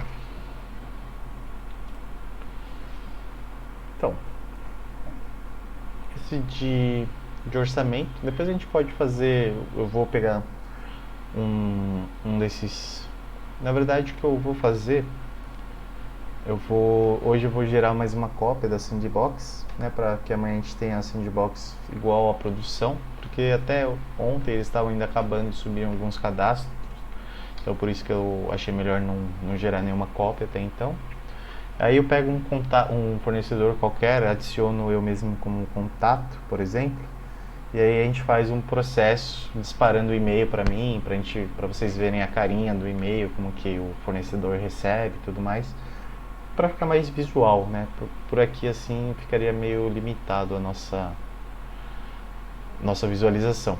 E é legal que tudo ficaria também anexado aqui os e-mails que foram enviados para cada fornecedor, as respostas, o NetSuite vai agrupando tudo aqui dentro de comunicação, né? A mesma coisa, arquivos. No caso, esses e-mails, quando eu mando aqui, eu entendo que ele pega o e-mail que está no cadastro, né?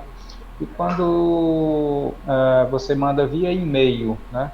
Uhum. Aí quando o fornecedor responde via e-mail, o NetSuite também recebe? Ele lê o e-mail também? Sim, ele captura a resposta, sim. Ele faz a tag pelo assunto, né? Então ele consegue pegar tanto o envio quanto a resposta. Entendi. Então, transações também. O fluxo de aprovação, vocês já têm ele desenhado hoje? Por exemplo, é uma pessoa que vai aprovar todas as requisições, ou é feito... a gente vai trabalhar, vou estipular valores, né? Eu não sei qual foi aí como é que eu chamaria aí, não sei se é nível hierárquico que é criado. Pode ser nível hierárquico, alçadas, né? Cada um chama de uma forma. A gente quer criar sim, entendeu? Algumas pessoas têm um valor X, né? Ela pode autorizar, e valores maior que X a gente submeter uma autorização para algumas pessoas, alguns usuários específicos. Ah, legal. Porque é bem bacana também. Aí a gente estaria mais para hoje ver essa parte do workflow, mas eu acho ele um processo assim meio complexo, né? Que seria melhor a gente ver ele no início de um treinamento, né? Não no final do treinamento, onde você já viu um monte de coisa e já está com a cabeça gigante. Então se você também já tiver mais ou menos um desenho, a gente já pode até começar a esboçar juntos, né? Que eu sei que o projeto é aquele esquema de implementação onde vocês implementam, a gente só apoia, mas é um processo um pouquinho chato. Seria legal que eu acompanhasse vocês aí fazendo também, para que vocês entendam bem o processo, e porque do meu ponto de vista é um processo que vira e mexe, vocês têm que estar atualizando, né? Por exemplo, mudou o aprovador, as alçadas de valor, vocês perceberam que está gargalando o processo, está ficando muito pedido ali, dependendo de aprovação, e aí você percebe, se eu mudar ali a faixa de valores, talvez a gente diminua esses pedidos. Então a gente faz amanhã, vocês vão ver que não é tão complexo assim, e aí vocês também vão conseguir sempre atualizar e manter esse fluxo de atualização bacana. Ok. Dentro de compras, né? Então a gente teria o pedido de compras, que é aí onde começa, né, o processo de aprovação, mas antes a gente também tem as requisições. Então, essa parte de requisições de compra, né, quando tem até um módulo do NetSuite aqui que você consegue planejar os seus pontos de reposição e tudo mais. Então, baseado no seu nível de estoque para um determinado item, ele pode até te gerar uma requisição de compra automaticamente, né? Então, você já vê a requisição, transforma no pedido de compra, faz o fluxo de aprovação, já gera a cobrança e repõe seu estoque, né? Isso é bom para que você não tenha ali nenhuma ruptura ali no seu estoque, né? Então, a requisição, a gente vai ter o solicitante, a gente vai ter a subsidiária e aqui a gente vai ter o item, né? A gente tem um valor estimado. Qual a diferença de uma requisição de compra para um pedido de compra, né? Na requisição de compra, eu enxergo ela como um usuário de um departamento. Ele percebe ali que ele precisa de algum material específico e ele manda essa requisição para um comprador gerar o pedido de compra. Então, o requisitante, ele é uma pessoa com menos conhecimento do que um comprador, né? Então, ele não vai saber qual o fornecedor que manda o item para ele só sabe qual item que ele precisa, né? Então, a diferença, quando a gente tem um pedido de compra, a gente obrigatoriamente tem que preencher um fornecedor. Já no item, de uma requisição de compra, o preenchimento do fornecedor já passa a ser opcional. Quando a gente tem, né, um pedido de compra, a gente tem que informar obrigatoriamente o valor unitário e, com base no valor unitário vezes a quantidade, a gente chega no valor da compra, né? Aqui a gente só tem a taxa estimada e o valor estimado, né? A gente tem aqui quantidade e tudo mais, mas são só estimativas, né? Não é nada fixado ainda, né? Essa é Caio, aqui na requisição, eu vejo que usualmente os RPs trabalham muito hoje com montagem de pedido, que às vezes você tem a opção de montar já especificando o fornecedor ou não, né? Às vezes por categoria de produto, por exemplo.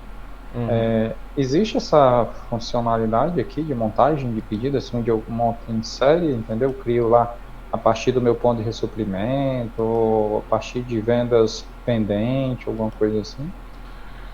Sim, como eu só não sei se está habilitado essa parte do estoque avançado, né? Que foi o que eu comentei, que ele vai gerar para você essas requisições automáticas, baseado no seu nível de reposição e tudo mais. E aí, a partir daqui, da requisição, que é gerado o pedido. Eu vou dar uma olhadinha aqui no ambiente de vocês, se vocês têm esse avançado.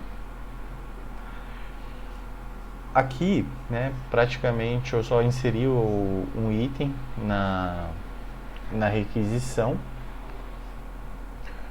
e ele me trouxe aqui já alguns valores, né, valor de taxa e basicamente o valor da taxa, né, porque a quantidade foi 1 vezes a taxa dá o valor estimado. Esse valor da taxa aí é o último preço que foi comprado, talvez baseado no histórico do preço que foi subido, né? Então, a gente tem alguns cenários. Como a gente tem aqui preenchido o preço de compra, ele vai me trazer o preço de compra desse item que está no cadastro do item. Porém, se eu não tivesse um preço de compra definido e tivesse gerado um pedido de compra anterior, ele ia pegar o meu último preço de compra e ia preencher lá como sugestão. Então a gente tem as duas possibilidades, ou trabalhar com o preço de compra já definido, ou também trabalhar com o último preço de compra do item. E aqui depois que fosse feita essa requisição, né, a requisição aqui ela não está passando por nenhum fluxo de aprovação, nem nada, tá? Não tem fornecedor, não tem... Aqui até está um nome do fornecedor, provavelmente aqui no item a gente deva ter aqui um fornecedor. Não, está o nome e código do fornecedor. 2974. É isso aí. Isso na verdade aqui ele trouxe não é o nome do fornecedor. O nome do fornecedor seria aqui, né? Mas alguma tradução mal feita aqui também, tá? Que seria o nome desse item no seu fornecedor. Geralmente, quando a gente está aqui dentro do cadastro do item, a gente tem esse nome, código do fornecedor. Como que funciona?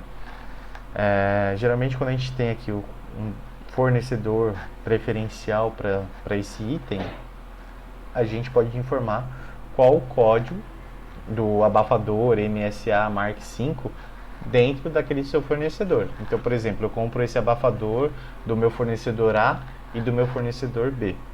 No meu fornecedor A, o meu fornecedor A chama o abafador MSA de abafador anticarbono.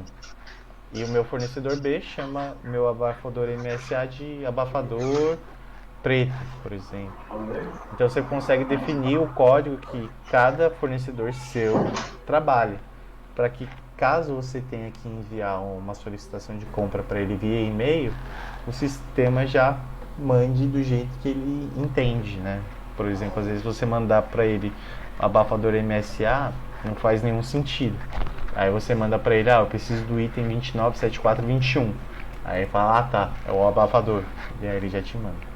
Então, só essa diferença, mas é um exemplo bom de como as traduções às vezes confundem um pouco, né? Então, esse não tem nada a ver no nome do fornecedor aqui. Então, imagine que a requisição foi feita, né? Aqui poderia ter alguns status intermediários, por exemplo, poderia ter até um fluxo de aprovação já surgindo da requisição, o que não, do meu ponto de vista, não é muito bom. Para mim é só requisição e pedido pendente, e aí depois os fluxos de aprovação ficam somente no pedido, porque se a gente cria vários processos com fluxo de aprovação, gera uma confusão até mesmo para quem aprova, né? Ele vai falar, mas já aprovei isso. Não, você aprovou a requisição, agora você tem que aprovar o pedido, né? Fica confuso. Então, imagina que a requisição foi feita, o comprador foi lá e vai gerar o pedido de compra. Se ele gerar no automático, vamos dizer assim, né, que é criar pedido de compra, isso aqui ele poderia até fazer de uma forma massiva, né, tipo, onde aparecesse vários pedidos para ele apareceria listado aqui todas as requisições dele, aí ele só precisaria preencher as informações que ficaram faltando. E nesse caso, para a gente ter um pedido de compra, né, a única informação mínima ali que a gente precisaria ter seria o fornecedor desse item. Então ele pode vir aqui e já informar qual vai ser o fornecedor que ele vai comprar esse item. Aqui só está aparecendo a Débora por conta da subsidiária que eu tinha colocado lá. Eu coloquei a Claros, né, e os outros fornecedores eles estão na controladora. Então, vou deixar ela mesmo aqui. Vou dar um enviar, só para que crie a nossa transação.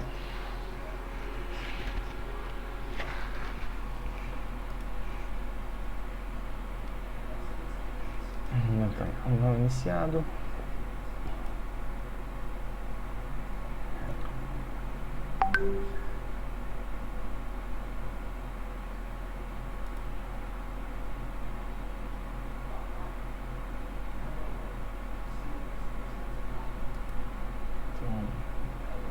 Crio.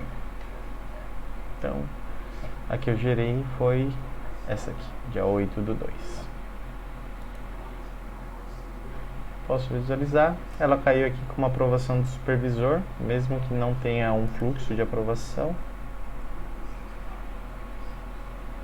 O interessante também que, assim, o workflow, vocês vão ver que a gente pode usar ele para qualquer coisa, basicamente, dentro do sistema, né? Para vários tipos de transação, enfim, para fluxo de aprovação, para preenchimento de campos e tudo mais. E quando a gente fala de aprovação de compras, o próprio sistema ele já tem um modelo pré-pronto, né? Então a gente não precisa construir um workflow do zero, né? Ele já traz ali quais as principais ações e aí a gente só ajusta o que for necessário, né? Então Imagina que aqui tem um botão de enviar para aprovação, mas isso aqui também é tudo definido através do workflow que a gente vai utilizar. Por exemplo, eu poderia gerar um pedido e sempre que gerar o pedido ele já cai direto para aprovação, sem precisar apertar um botão. Ou que sim, tem um botão para a pessoa apertar e ir lá e aprovar. Eu achei estranho, parece que tem até um workflow aqui.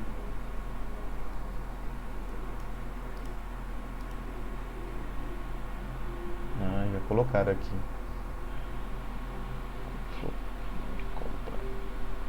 Eu vou dar uma olhada aqui, tem 2 workflows. Esse aqui não está liberado, só está liberado esse aqui.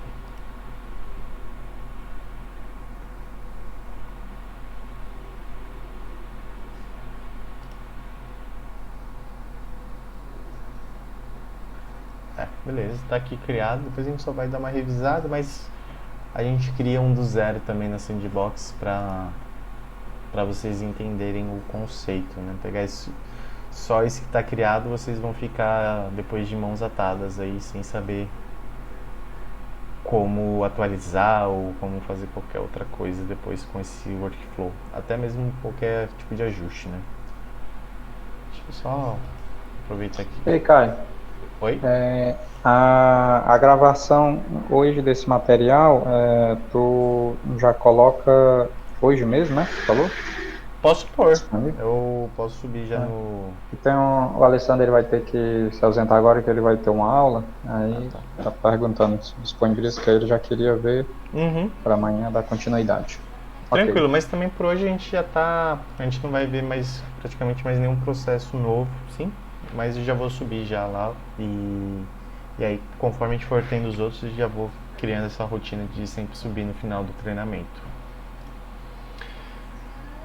Então aqui é o pedido de compra, tá?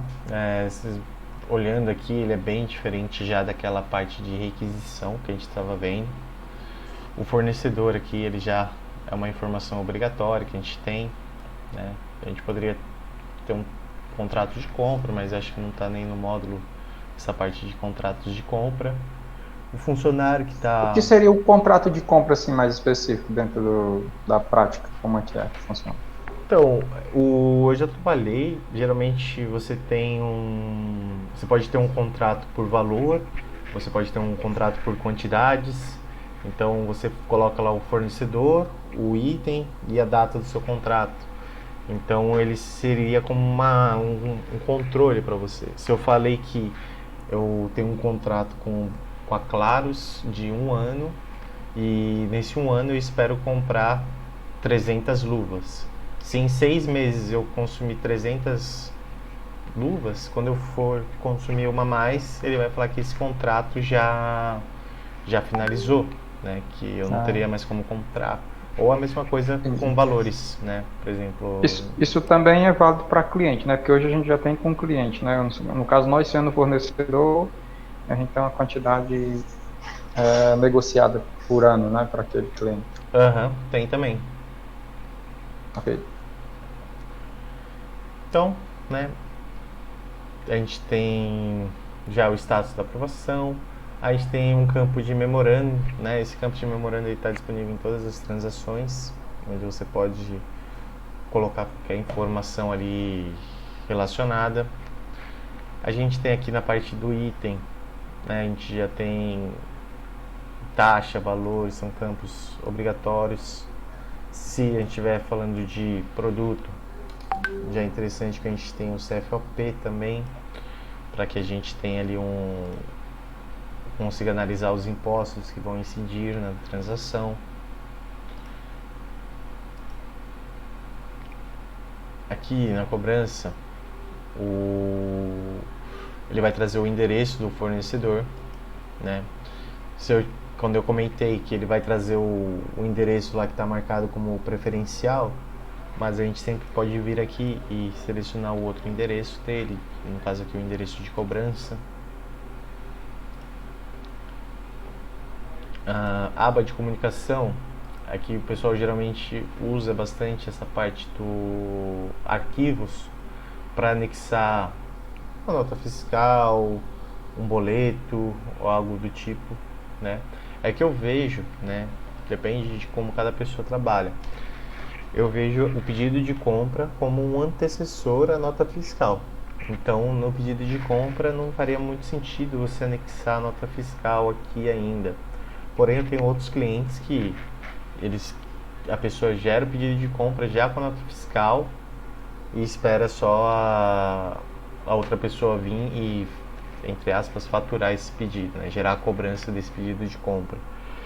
Mas para mim é uma falha, porque a pessoa, se ela já tivesse a nota em mãos, ela já deveria estar na cobrança registrando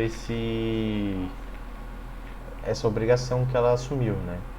Isso, se ela não correto. anexa antes, né, ela pode correr o risco de inserir a cobrança. Imagine que ela inseriu o pedido de compra no dia 30 e vai deixar para fazer a cobrança no dia 2, né? Ela já está perdendo a competência ali daquela nota. Porque o pedido de compra, ele vai gerar uma provisão da sua contabilização. Então você vai ver as contas que vão ser impactadas, os valores, porém, ele não efetiva de fato o lançamento contábil ainda. Ele só vai efetivar o lançamento contábil no momento da cobrança. Então, por exemplo, esse aqui é um pedido de compra. Se eu vier aqui no impacto no razão, eu consigo ver aqui a provisão do lançamento, mas se eu olho aqui essa coluninha de lançamento, né, que é onde fala se o lançamento foi efetivado ou não, ela fica aqui como não. Ou quer dizer o quê? Que esse aqui é a provisão, mas que isso aqui não está lançado no contábil, tá? É só uma provisão mesmo. E aí, depois na cobrança, essa informação de lançamento já vai estar igual a sim, porque já foi de fato feito o lançamento. Aqui a gente também tem a conta para pagamento, né? Isso aqui tem a ver com o KINAAB também, certo? A gente tem os termos, eu tinha voltado ali. Então a gente tem os termos, né? Que seriam as condições de pagamento. A gente vai dar uma olhada amanhã também em como que a gente cria as condições de pagamento. Eu criei aqui o à vista e em 2 vezes, só para demonstrar para vocês amanhã.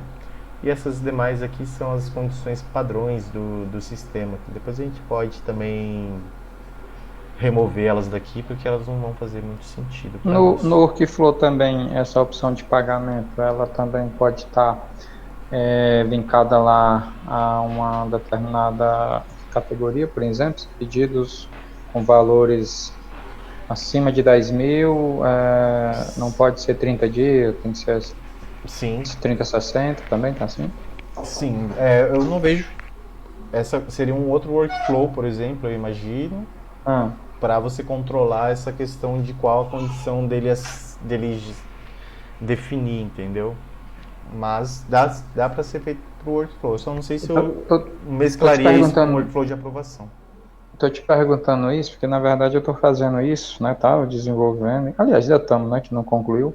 Era no sistema que a gente está hoje para cliente, né?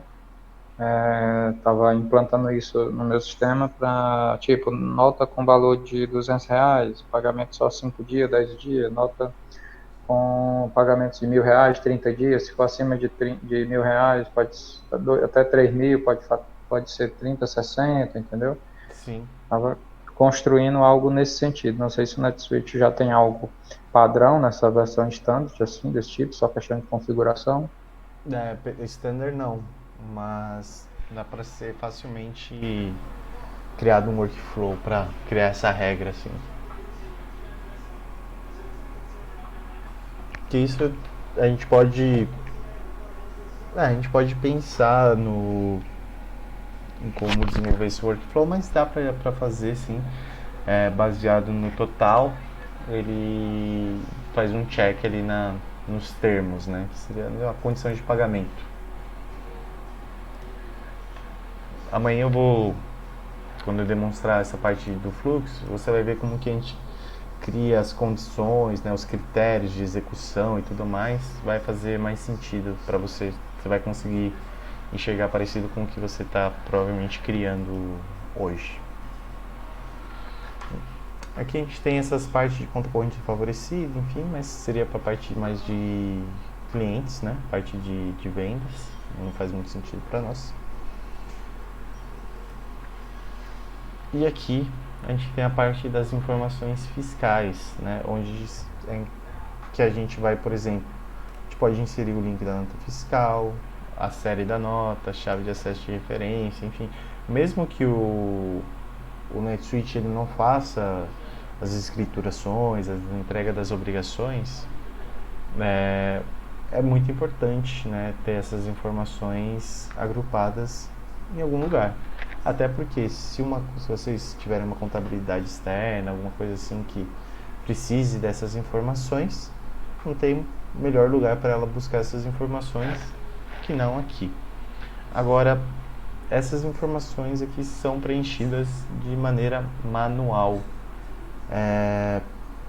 Eu sei que a Avalara estava desenvolvendo uma parte de leitura do XML para as partes de entradas, mas que eu saiba ela não tinha finalizado ainda essa parte, né? Eu vou até dar uma confirmada lá com o pessoal da RunSmart, mas que eu saiba ainda tem que ser feito todo o preenchimento de maneira manual, né? O número da nota, enfim, tudo certinho. Mas esse processo aqui seria o mesmo processo de entrada da nota?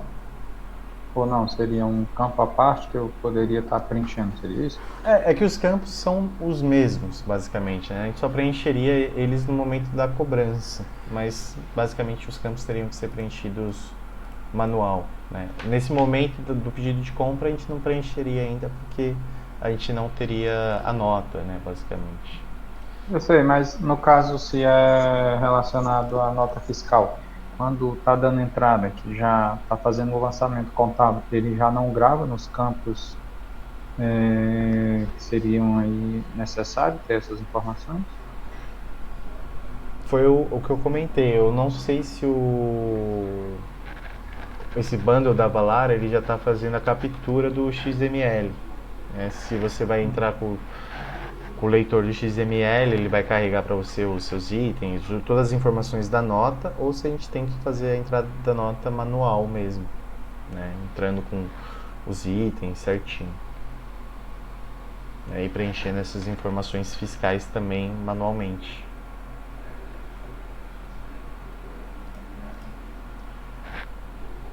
E, bom, pessoal, eu não vou gerar aqui a nossa cobrança ainda, eu vou deixar para fazer ela amanhã também e finalizar esse processo de compras, né, de workflow, a cobrança, e aí a gente vai ver também como fazer o pagamento manual e como que funcionaria o KNAB também. Tá bom? Sobre hoje, ficou alguma dúvida? Vocês acharam que o tempo de treinamento tá bom? Se tá muito longo? Se vocês precisam de mais, por exemplo, um intervalo foi pouco? Se vocês precisam de mais de um intervalo? É importante vocês passarem esse feedback, que aí eu vou me adaptando a vocês, né? Eu que estou aqui, eu que me adapte a vocês. Caio, a gente fez aqui algumas divisões, porque hoje a empresa, ela assim, tem muita gente fazendo a mesma coisa, digamos assim. Ou seja, essa parte de compras hoje, eu ainda faço um pouco, as compras maiores ela ainda passa por mim. Tem o Rosiel, que era para estar nessa reunião hoje, ele não pôde comparecer. E tem a Jamile, que também ela ajuda na parte de compra, mas ela é mais a parte contábil, fiscal, entendeu? Então são muitas pessoas que a gente envolve no